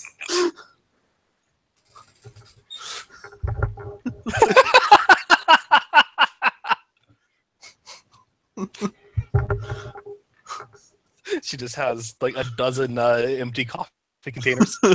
please also send someone in else to replace her. All right, Corporal Alon, you head into the comms room. Sergeant Dugal is sitting there. She's kind of a mess right now. She's Very tired. She's amazing. She's up and about and alert, She's stunning. and she has 12 empty cups of coffee. What a queen. She jolts up when someone enters, and then relaxes when she sees you. Oh, Corporal. I'm I'm here to debrief you. Brief you? I'm here to explain the situation. Very well. You can have a seat if you want. Thank you. I apologize. I'm not so formal right now. I'm been awake for 2 days. Uh, is this a bad time, Sergeant? Time No, is of the essence. no, because you're probably right. Time is probably of the essence. So no, it is not a bad time.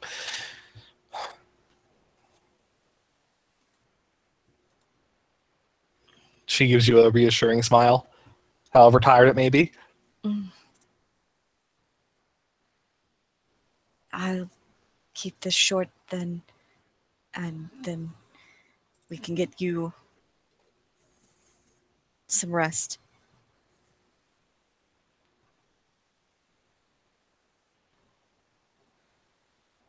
And then I explained to her all the terrible horrors that we witnessed and how it's possibly a conspiracy, and as short words as possible, recount the past 24 hours.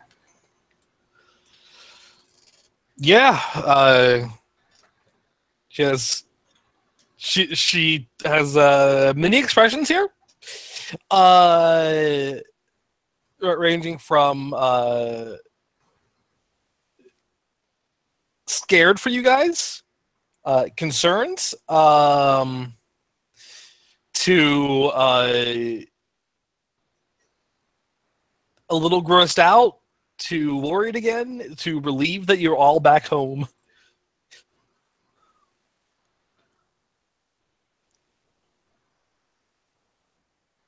By the void.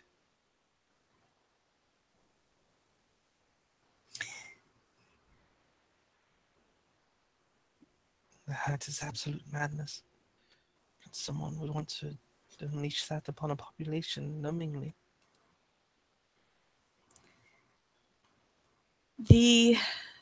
From what I understand, the idea is that we will be going to what may be the source, or at least where the transport came from,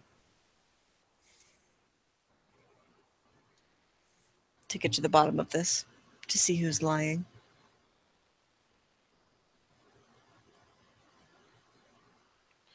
You said the captain is going to be relieving me of communications duty. Yes. I will be joining you then. I suppose when my relief gets here, I'll take a short nap. And then join you on the transport. Allow me to escort you to your quarters. Please. Thank you. She gets up. You guys walk towards the barracks and to where she has a room for herself.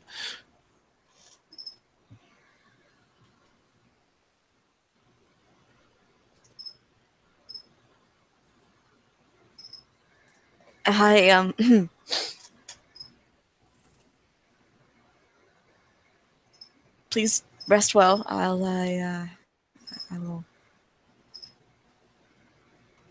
I'll see you when I'll see you when we leave. She looks away, kind of holds her head from one side to the other, thinks for a moment.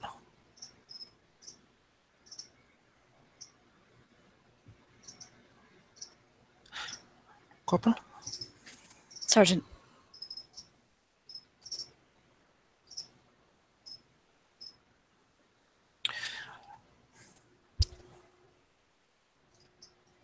I fear I'm going to be having small trouble sleeping. Not only is there the matters at hand, an upcoming sortie, something that you had said before all this. It's been running through my mind. Oh? I apologize if I had ever said anything that would... No.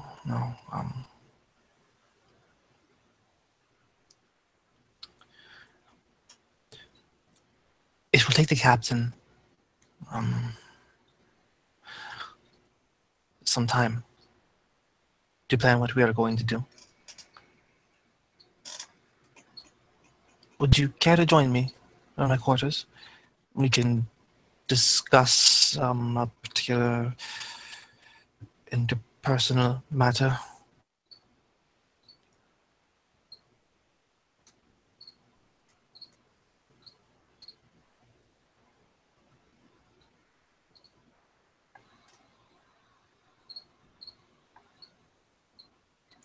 She's silent, but her mouth is open as if to say something, and she keeps turning her head, looking for the appropriate words to say.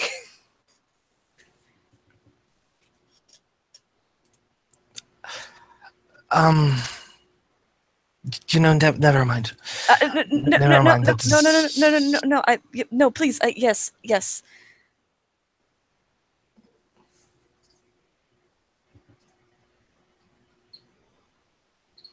Yes, I would love to.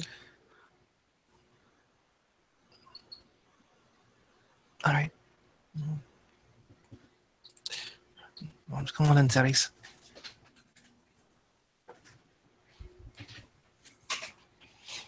She does. Fade to black over there.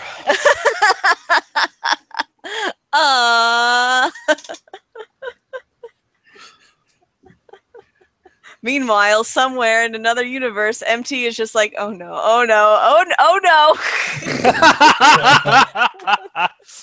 Just imagine this 310 just standing perfectly still, hands on ships, and then Hey. she just goes very red. Hey, MT. Yeah. Boy, what are you going to think of the next time Kirei pilots Trinity? Oh, jeez. Jeez. Oh, jeez. And I'll say right now there is a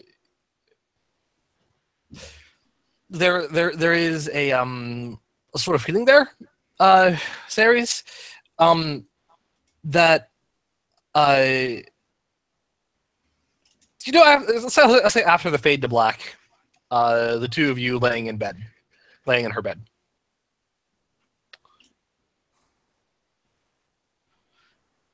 It is wholly unprofessional of me, I will admit.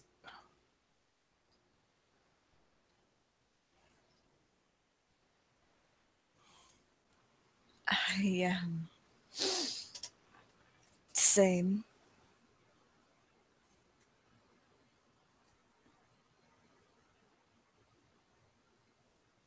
But that doesn't mean that it wasn't worth it. Oh, well, it was absolutely worth it. But I mean, I suppose the thought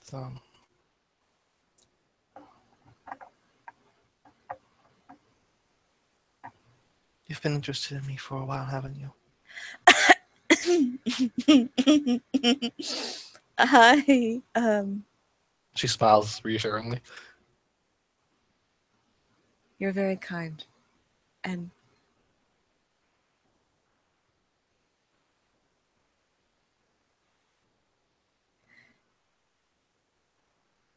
you do not lose that kindness despite being in a situation or a position that you're in, and I love that. Ceres, do you want to know how I know that you've perhaps been interested in me for some time? I can't imagine I've been very subtle. I think anyone else may have been blind to it, but I've been interested in you for a while, too.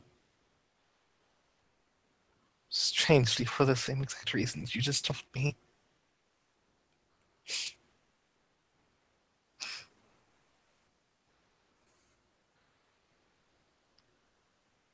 Take care of your people, no matter how stressed or terrified you might be.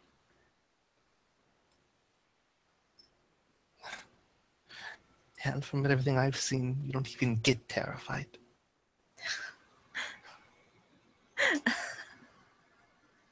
That's when you have people relying on you.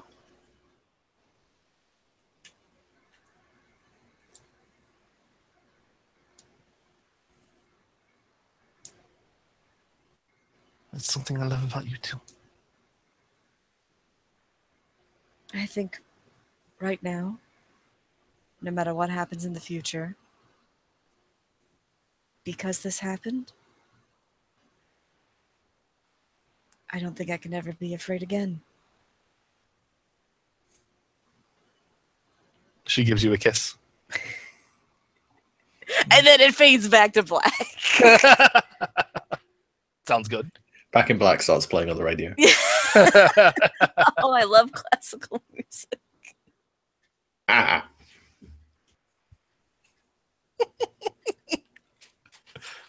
Is that what you were planning on, Zach? Is that what you were trying to make happen?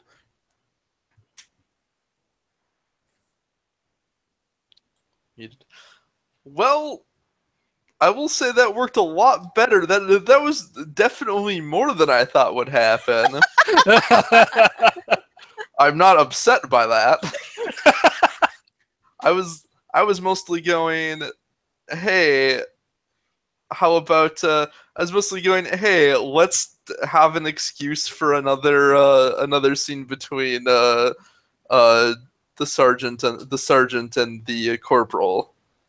So what you're saying is the captain wasn't just encouraging fraternization between the officers. Oh no, he absolutely was. He just didn't honestly expect it to move that fast. Like, they might die tomorrow. Like, fucking whatever. Yeah, they're kind of expressing feelings here, knowing full well that tomorrow might be their last day alive. This is severe you're talking about. You're more likely to get a promotion than a demotion than a court martial over this. I like the cut of your jib. Don't go out with regrets. Basically. Yeah.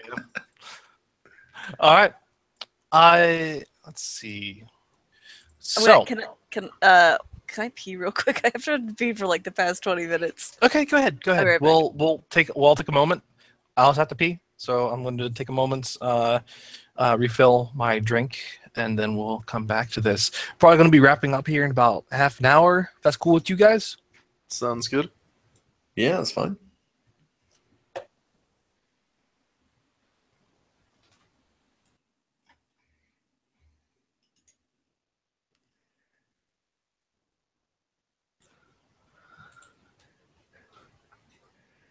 I'd have Xavier go talk to the private if it weren't for the fact that I don't think she would appreciate that at all. I don't think she wouldn't appreciate it. I think she's just in a kind of unusual headspace in that we are cosmic horror here. We are fighting a weaponized cosmic horror. Fuck every conceivable part of this situation. This is where I wish we were in the 40k universe, because I could just go, yeah, just exterminate us. Planet might have horrible parasite on it. Yeah. I mean, this is the Orcan Empire. I'm not sure that's off the table. Well, no, we're just convinced that it's a particularly ugly planet. Just be In like, a way, tasteless.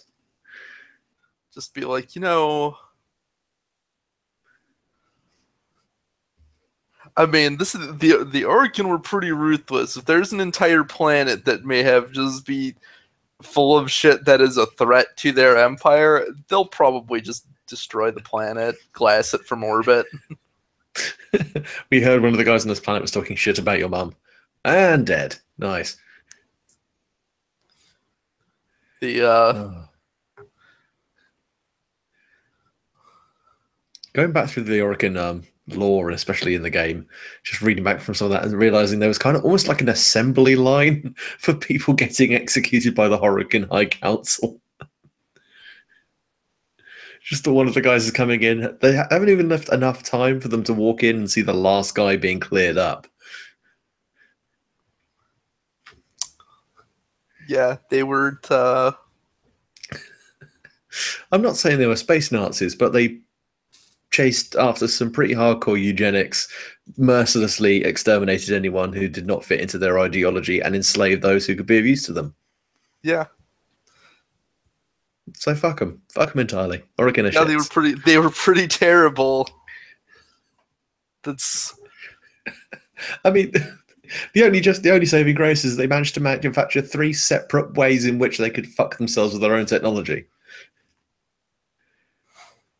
The sentients we sent out, oh, they'll come back to murder us. Oh, the Grenier, oh, they've rebelled against us. Oh, the Warframes, well, surely they'll... Well, don't forget that supposedly, at least according to the game lore, the Infested was also originally an Orokin weapon. Oh, yes, that as well. Sorry, a 4. I make that now 4. Destruct apocalypses In the fact, Orokin engineered for themselves. I wonder if that's where Nate's going. We're not fighting the original Infested. What we might be doing is acquiring the thing the Orokin later turn into the Infested. Oh, God. As the Orokin go, oh man, we can use this actually. Instead of doing what Xavier wants to do and destroy all of it until it is nothing more than space dust. What should we do when we discover this all-consuming flash virus? Fire to people we don't like? Yeah, seems like a legit thing to do. Too dumb to live. They might go, hey, you know how we can fight the sentients with this massive stuff that doesn't really truly feel, that's so instinctive, so it doesn't really feel pain and can't really be tricked in any long-term way. I'm back and I have an ice cream sandwich. I'm Nice. back and I don't have an ice cream sandwich. Oh. And Wow. you know Raw what? deal. You know what I painfully remembered just as I was sitting down? What? You left some Legos on the seat? No. Oh. That fucking show, Neo Yokio. It made a Blake joke. It's with you forever. It Yeah. made a fucking Blake joke. It did. It did. It referenced the tiger. They went to a bar at some point called Fearful Symmetry. And there was And a it was just a room with a tiger in it. That was it. That was all it was. That is a shit joke.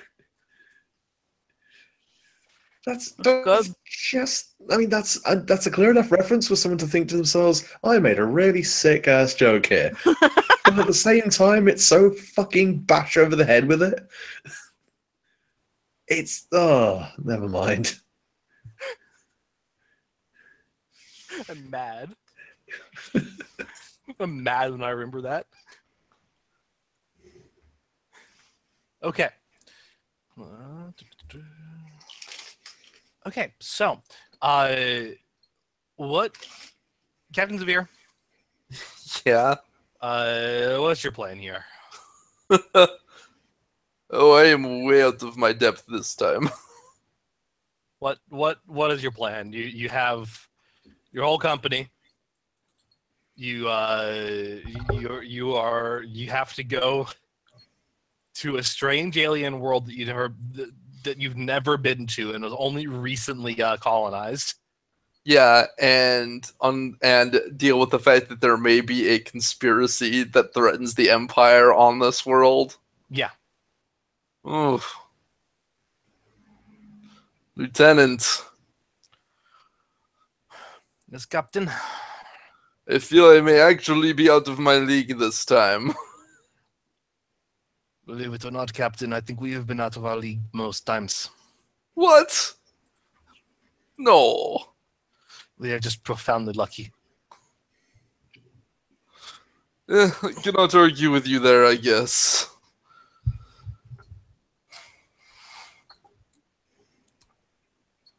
Well then, the problem I encounter is that the man that I normally entrust to planning this kind of operation is already neck deep in this operation.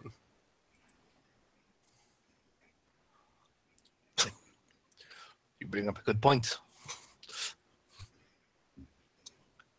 And I do not believe there's anything we can do about that either. No, I do not believe there is currently. Which is why I ask, who is our next best man related to this, to the field of conspiracies and skullduggery?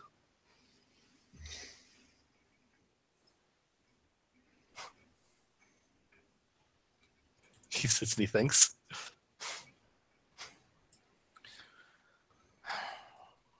We could call in Sergeant Morai. Mostly she is involved with subterfuge. Her firing squads are, her squadron is primarily sneaking reconnaissance.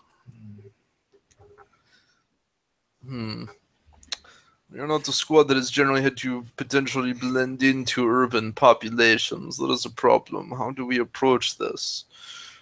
We could come up with a reason why we are there officially and attempt to investigate in secret. Though that may leave us vulnerable. I do not believe we will have whatever this conspiracy is fooled for very long that we are there by coincidence. Personally, Captain, the Tonkatsu colony has only been there for 5 years.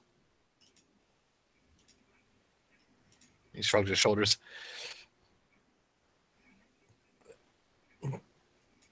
If we arrive in force, what are they going to do? That is fair. You could simply pull military. All records of the colony suggest that it is just a manufacturing colony. It does not even have much for security. If we're under the assumption that the conspiracy has reached out that far, and I believe we all are agreed on that front, to say that it would be impractical.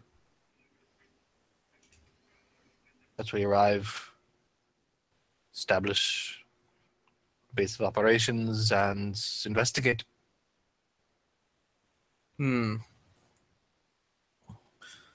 Then how about this? I want this to be a two-pronged effort. I want an official investigation that from the top, and Morai can lead a covert team that will investigate in a bit more subtle ways.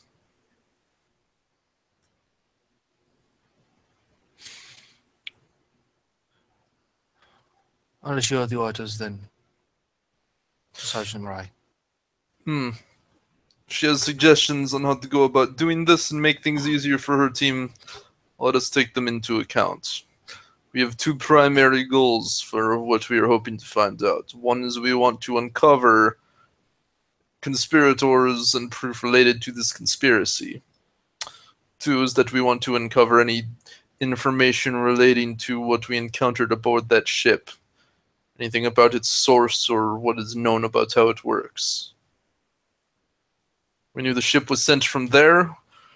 We need to find out if those creatures originated from this world or were received elsewhere.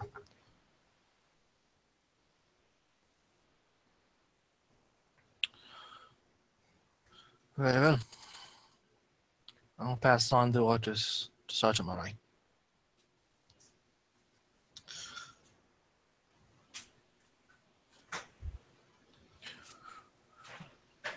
I'm mobilizing the entire company. Yes. Understood. I want all hands available for this. We do not know how far-reaching or dangerous this conspiracy is. It could be that sending the Alawant was their big move, and they are not capable of any others. It could be that it is the tip of the iceberg. We do not yet know. The fact that they have delved so deeply into such a major arm of the Orcan Empire, however, leads me to fear the worst. Indeed.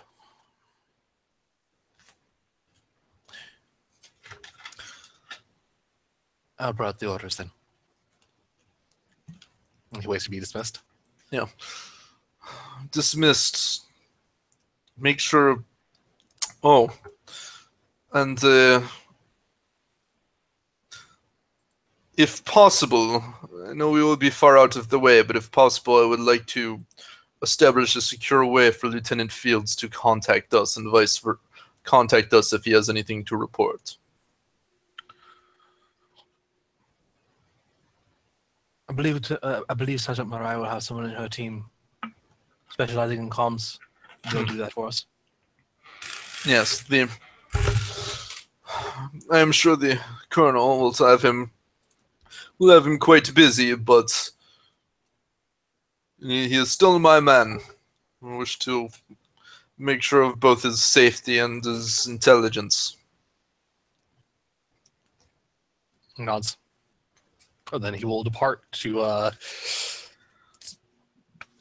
basically go pull everybody, tell them all to arm up, and we're mobilizing.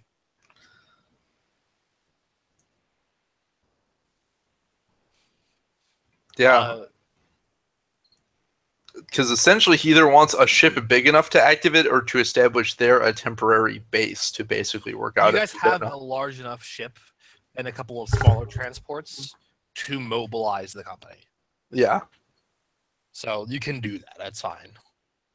He is going to have the fire teams that just got out of quarantine on reserve on the ship for the moment because, well, all soldiers should be ready to be on alert for as long as possible. Realistically, there's a limit to how much you can have a single group confront before it seriously starts to affect them. Mm-hmm.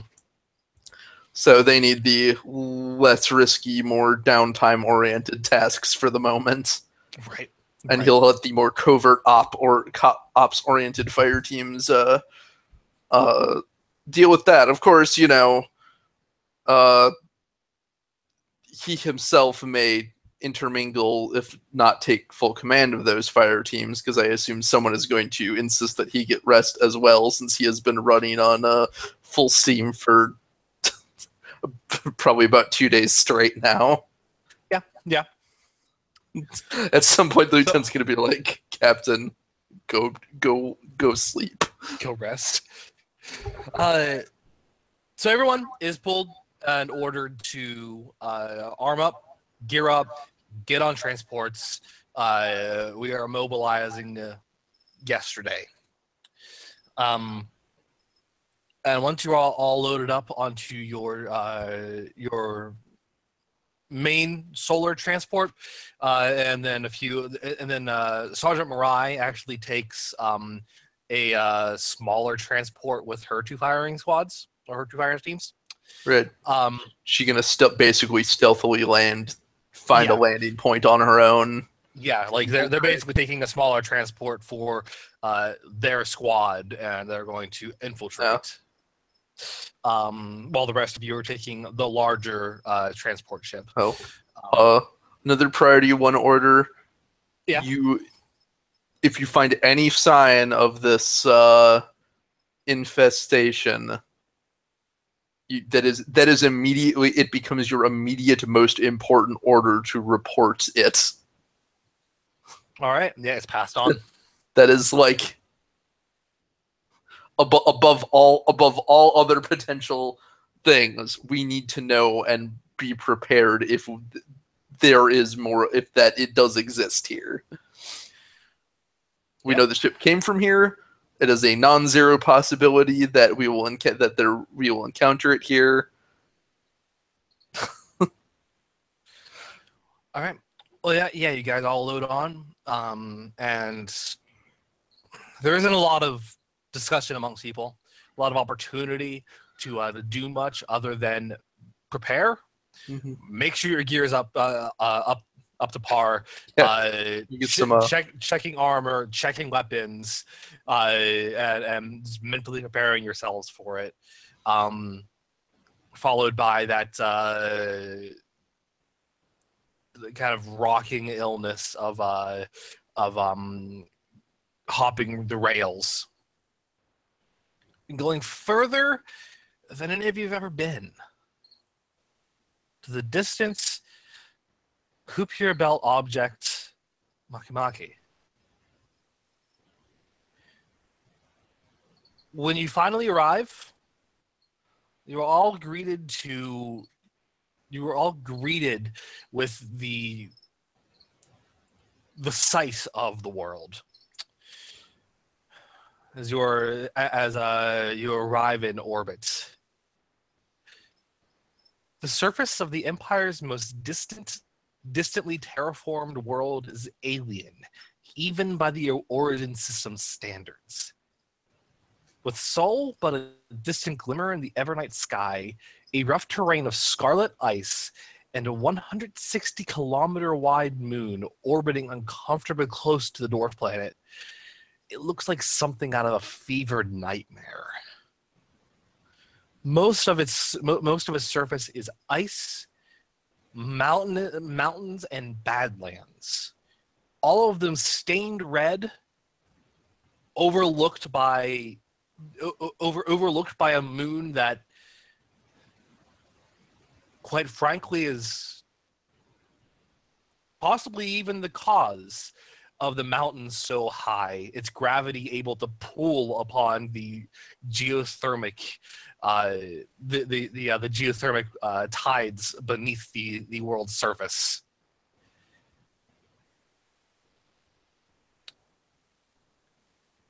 It is nothing like anything you've ever seen before. It's nightmarish.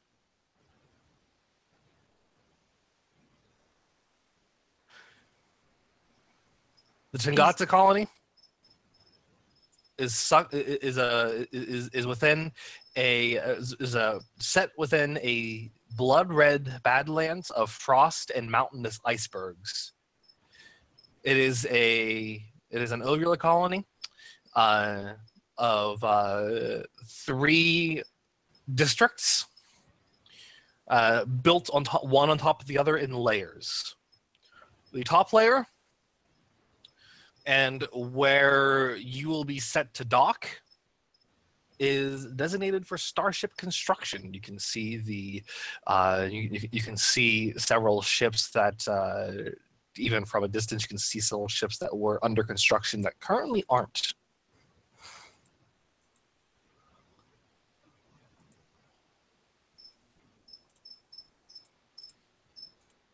But yeah, you guys have arrived in orbit, and you can all see the alien hellscape that is Makimaki.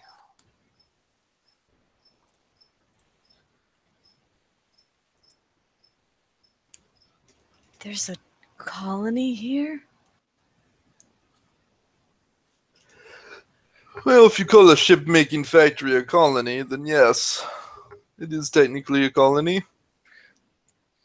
Santel will come over. General comms. Captain, permission to hail? Permission granted.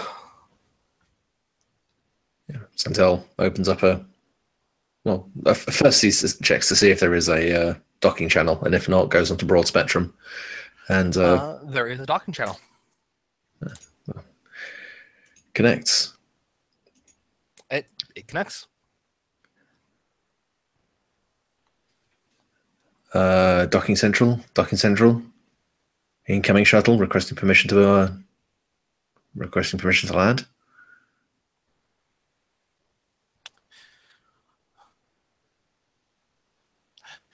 Tangata colony. Accepting arrival. Docking bay C1 available. welcome.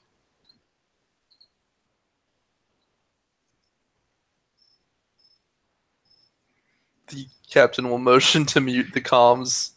Yeah, Santel mutes the comms and looks back up at the captain.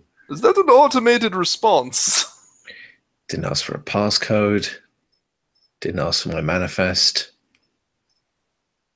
Captain, I don't like this.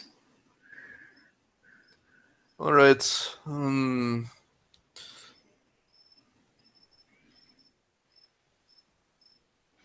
Yes, this is not following any kind of protocol, is it? I am right on that, Lieutenant. I know I am not always great with protocol, but... Kabaya is just like, you're correct, sir.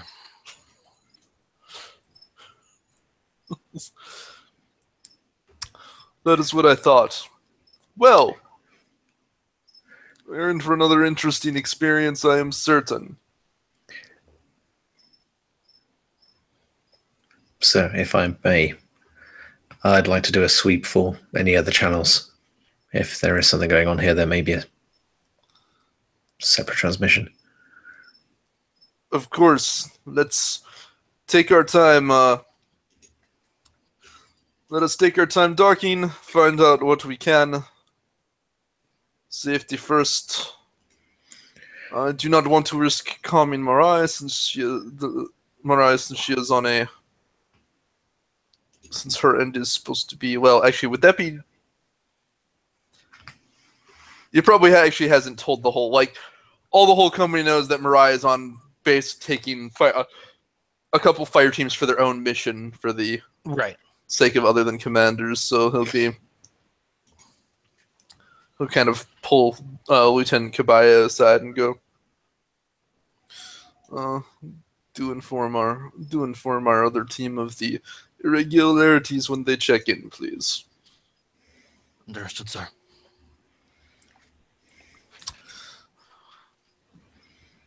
And you Santel, and there are others here in the bridge. There's another person here working comms with you, and you do a sweep of the facility, and there is a very weak signal, not something you can actually get from orbit, but something you can jack into from orbit. It's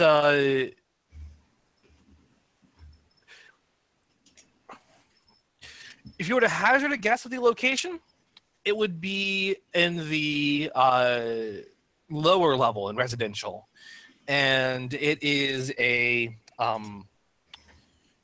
shortwave communication, secure-ish, likely using oh shit, I forget what kind of radio it is. It's a very old technology by your standards. Ham radio? Like shortwave? Yeah, sure. Yeah. Essentially like that. Something that can be cobbled together. They're using radio waves. Oh, how old-fashioned. How ancient. It also seems impossible. And it is a shortwave. There is shortwave radio chatter. From orbit, you can't necessarily jack into it. You can't necessarily hear it. You just recognize that there are pulses of radio waves in the residential quarter.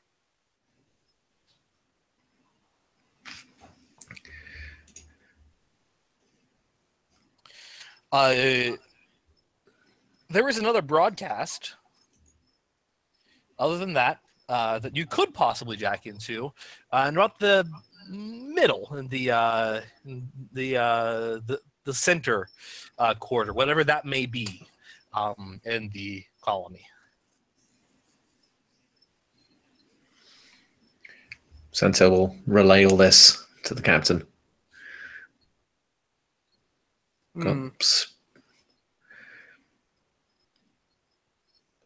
I can only imagine those signals coming from the residential quarters. They've got to be jury-rigged.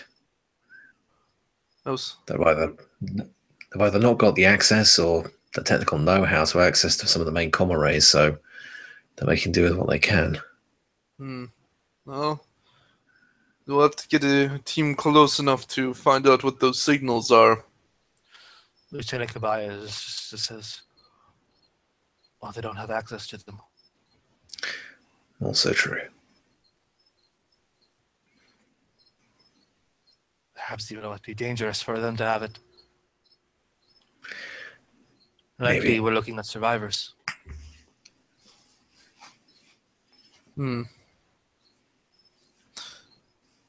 These ships out here are not being worked on anymore. We received what seemed to be an automated docking command. Something has happened here. I guess we need to find out what.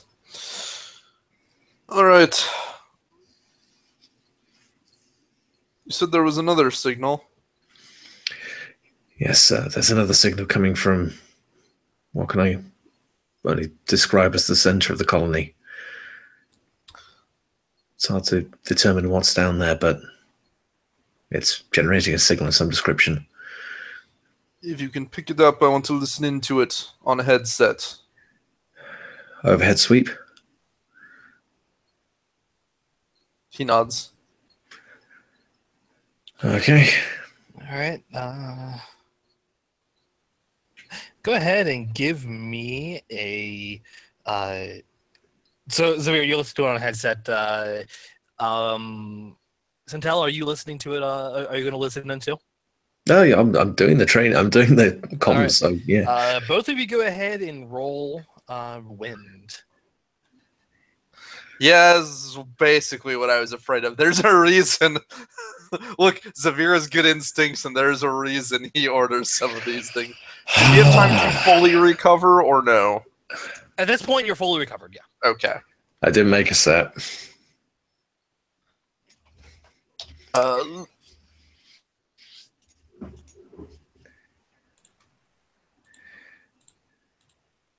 Two twos. All right, both of you take a shock to brains. As it's a piercing noise, but the bigger problem and what really rattles you is not just the sound of it, the noise that disrupts your eardrums, but the steady alterations of it, the steady manipulation of it, something intentional, something commanding. And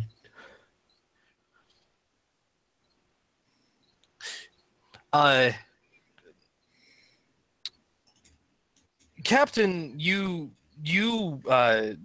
take your headphones off as soon as you realize that there's something linguistic going on here. Yeah. He also... There's some measure of communication. Yeah. But you don't understand it.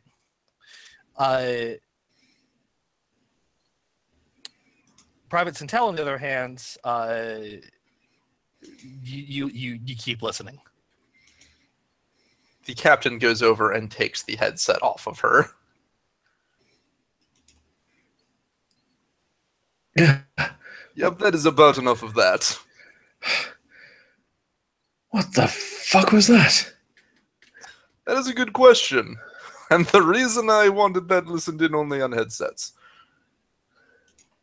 Well, this is an entirely different kind of potentially very dangerous and messed up problem. So we should scan the residential quarters as well. Yes. Yes, if we can. Lieutenant. Captain. I'm going to have you risk contacting Marai's team. They are not too... They need to be very careful about any radio interceptions they take. There may be some kind of brain affecting something to them. Seek out the shortwave communication only. Yes, ignore the long range one for now. And even when the seek out the shortwave, only one person should be listening to it at a time, and if they show any kind of sign of distress or any other peculiarities, they the signal is to be shut off immediately. He nods and he passes it on. All right, go ahead and roll. Roll. I'll say outthink. Go outthink for. I'll think and add an extra die, Centel, for scanning purposes. Yay! That's better. 2 by 8. 2 by 8. So you're scanning your residential. What are you looking for? Maybe not necessarily looking for like particular signal quality, but just looking for recognizable human speech. If it starts to detect the weird undulating monster voice, we'll go like, nope. Yes, you can't make it out, but there is clipped indications of human speech in the residential quarter. It's random. I'm assuming it's random enough to not sound like it's pre-recorded. Correct. You can't make out anything that they're saying. The static is harsh enough. You're too far away. Just kind of chilling up here in orbit. You're too far away to really get what is being said on shortwave communication. But you do recognize the voice. You do recognize human voices behind the static, and the communication being random enough that it isn't automated. Santa will perk up at that, share it over to the captains, if the captain isn't already listening in. Oh, of course he's listening in. Captain is always, and the captain always has his nose in the big business going on. That is. I've just realized I just imagined your guy as Vincent Cassell. I'm okay with this. Never mind.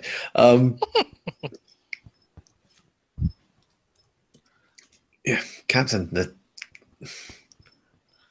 I mean, it's only preliminary, but that sounded human. It did, which means this may very well be a rescue operation, depending on how things go. Yes, sir. It also means that, friendly or not, the people over those radios are going to be our best bet for finding out what is going on, I'd be willing to wager.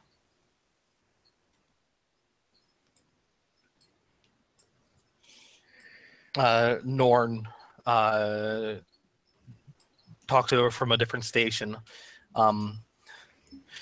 Captain? Yes. We've been running bioscans. I think you're going to want to see this.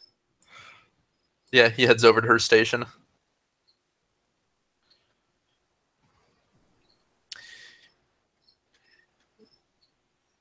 It looks like she just did a bioscan on a single body.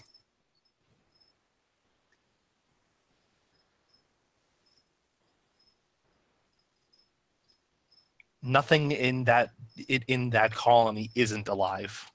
Not the walls, not the ceiling. Not the goddamn ships themselves.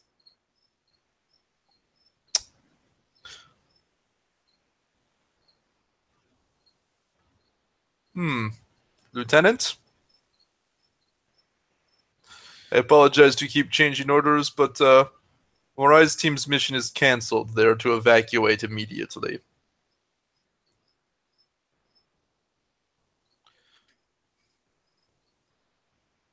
Understood. They were sent in with preparation. They were sent in under the assumption this would be an urban mission. The mission parameters have changed.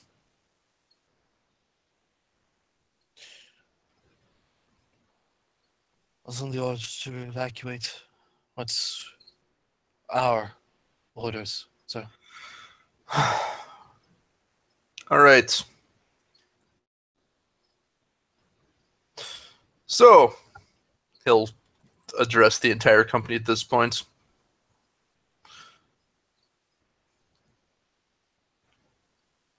Well, remember our last mission? It is like that, but worse. down there is pretty much like the ship that we just blew to pieces, less than pieces. And unfortunately, we have a similar problem. There is information down there that we need. However, this area is, as small as this colony is, it is still large enough that I do not wish to see a single team unprepared. So, many of you have specialties of your own. Given what I know, it is asking a bit much, but given what we know of this situation, countermeasures, ways we can get in contact with these people with minimal risk to ourselves, ways we can potentially move through such an area without drawing attention. I'm not going to send another team in a situation like this blind. I need to know what you have for me. Solid plans against a potentially large biomass something. Words are failing me.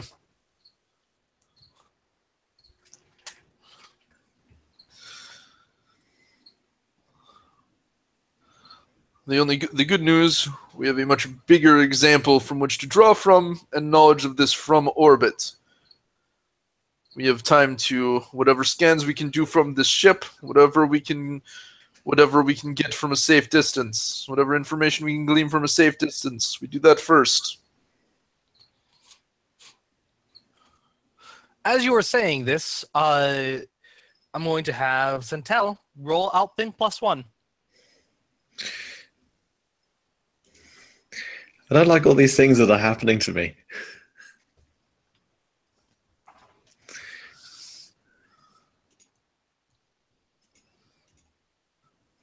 Pair of 9s.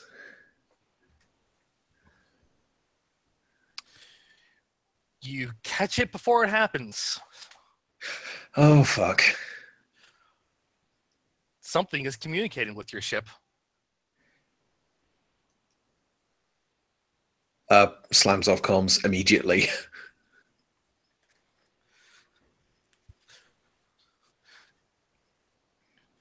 Something is still communicating with your ship.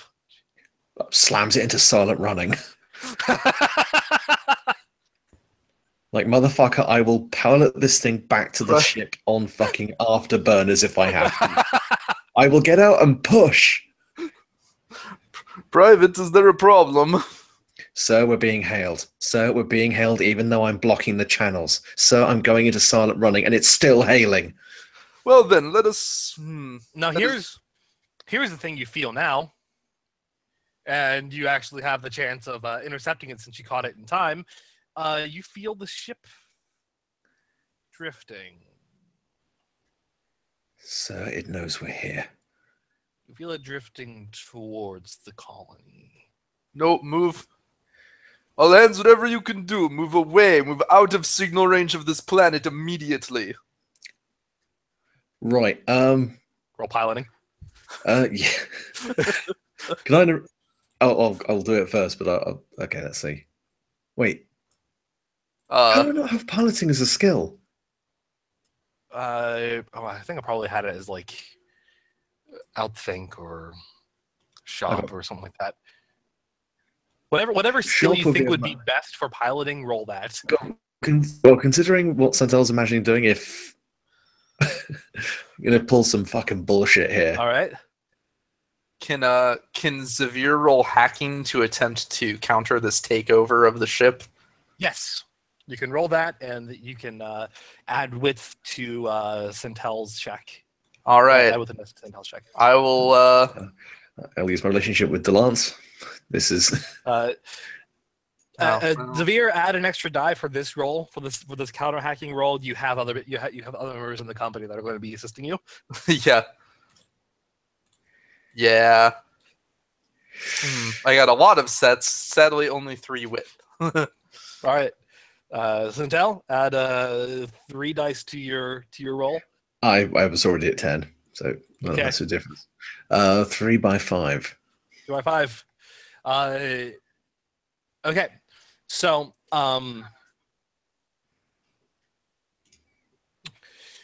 you are able to get the ship further into orbit, further just in closer to orbit with its moon. To be specific, you decide that you're going to use the gravity well that is its closely orbiting moon to help maneuver the ship, and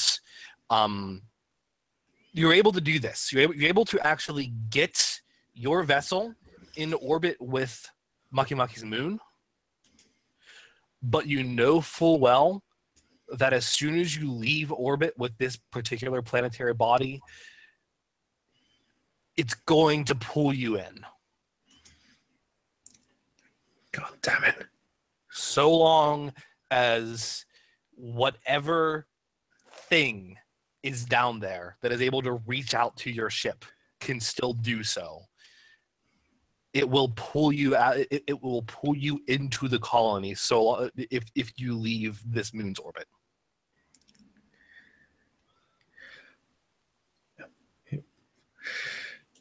She'll hail the captain on a closed frequency.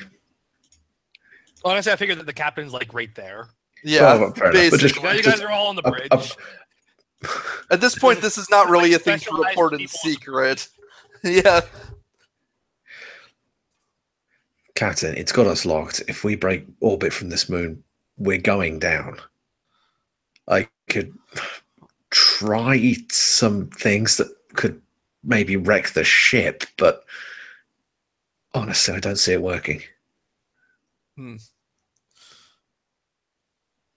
Very That's well. Do they have a resident expert on sentience at all? Yeah. Who would that be? Uh, Or if you don't want to name them, just I'm going to speak with them in any case. there is a. Let me just scroll up here.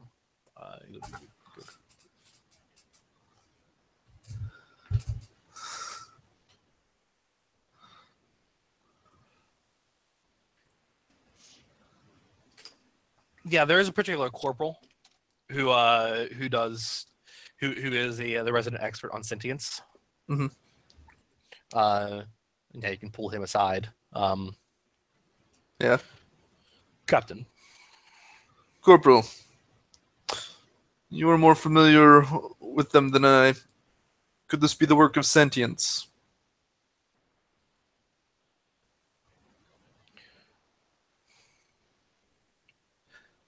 No, sir. No.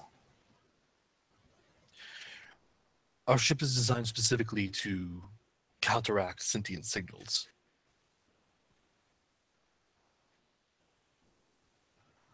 The webbing and the contents of the wiring we use. Biological, not mechanical. Biological, you say? Nods. Oh no. Captain? This is why then.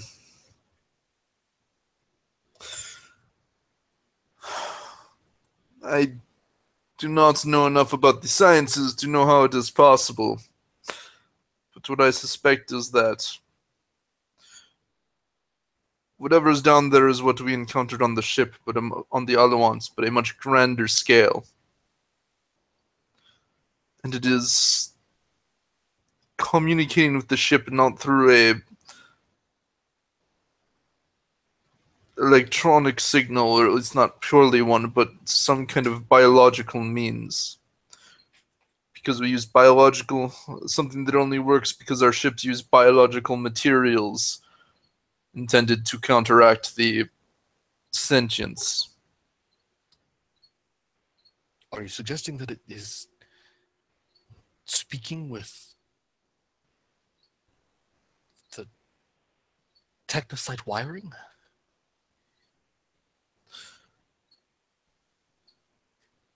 That would be my best guess.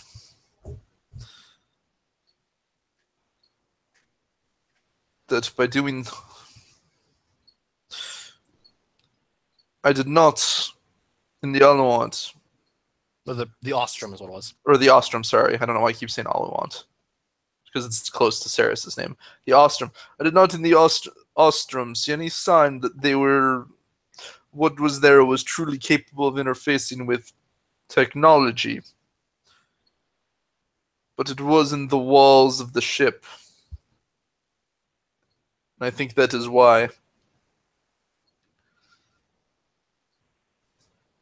I think the materials we use for defense against the sentients turn out to make for the perfect breeding ground for whatever this is.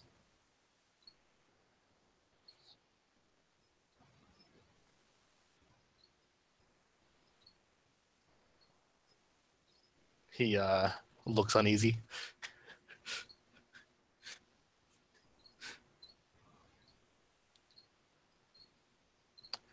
And as you guys are stuck in the orbit of Makimaki's moon, looking upon the hellscape below you and the distant colony that is trying to pull and devour your ship or infect it or something.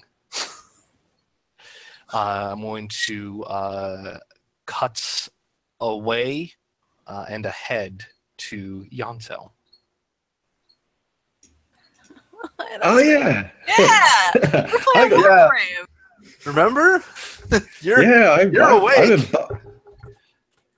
And I now know where I am, out of character at least. Yanto, you after taking an assessment of your surroundings, you know that Titania is on the floor in a corner, hugging her knees to her chest.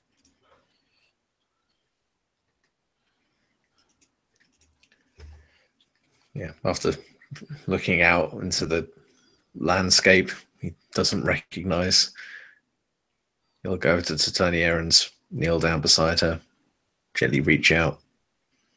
She flinches when you touch her.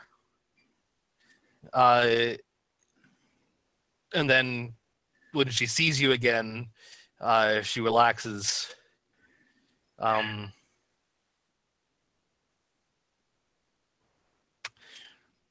Roll transference to understand something. Because she, like, while she's looking at you, she takes one hand to, like, her faceplate as if all she wants is to tear it off.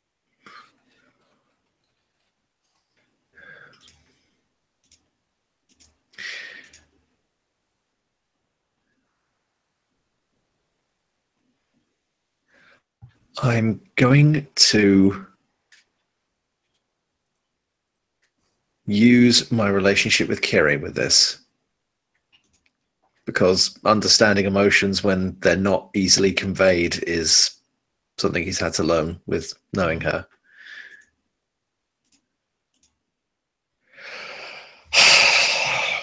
No sets. Not a botch, but no sets. Okay. That shocks out the relationship. Well, that doesn't shock it now, but it reduces it again. You don't know why she's upset, but no, you know why she's upset. You don't know what that means. She eventually gets exhausted with her feelings and just kind of rests her forehead on her knees.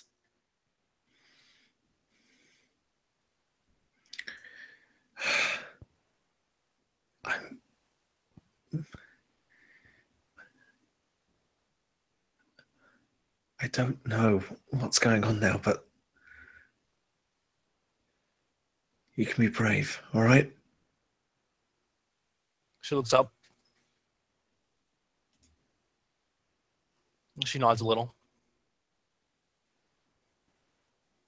And if you help her up, she'll take it. Yeah, he'll help her up.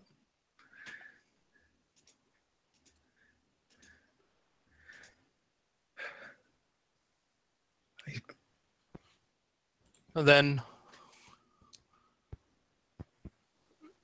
she looks up and approaches one of the windows nearby. Yanto will follow. And I'll say there's something you can see. In the distance,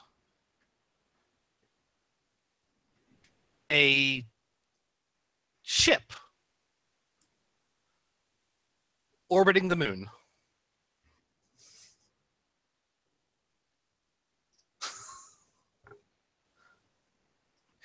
But even further from that, the remains of a solar rail, destroyed, crumbled, and still orbiting this planet, whatever it may be.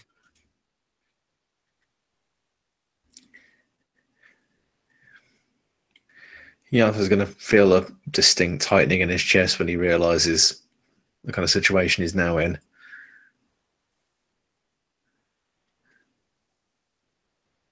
Oh, fuck.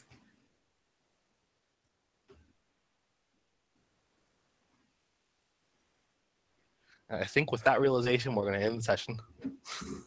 Yeah. Oh, good. Trapped away on the outer edges of the system with no way back. Super. I'd also like to just say, for the benefit of the recording, listening to the Interstellar soundtrack with this shit going on. Yeah. I've got a lot of mood music queued up. Yeah, if I pull my finger out, going there too. if I pull my finger out and ever edit this, I am totally looping in some of the soundtrack just for the fucking ambience of it. It's so good I've for got this. the sounds from the void playing right now.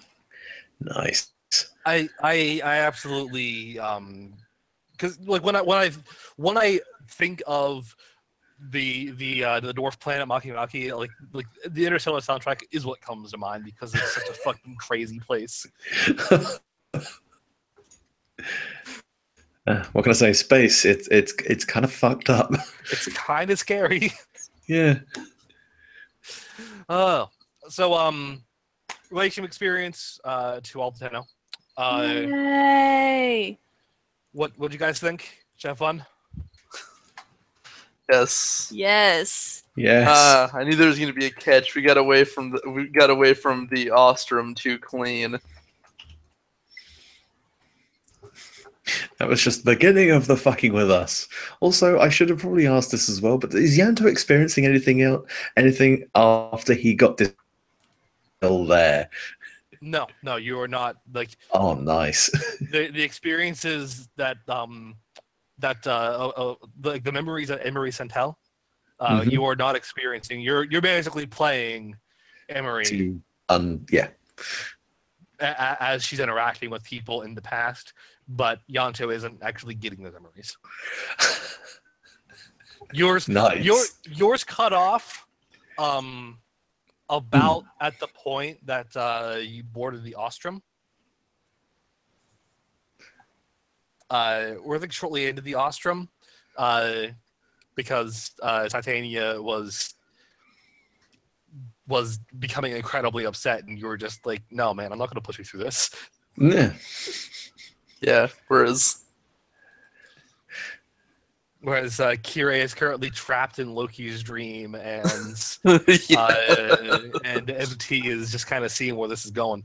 Yeah, Kira can't get out, and MT doesn't currently want to.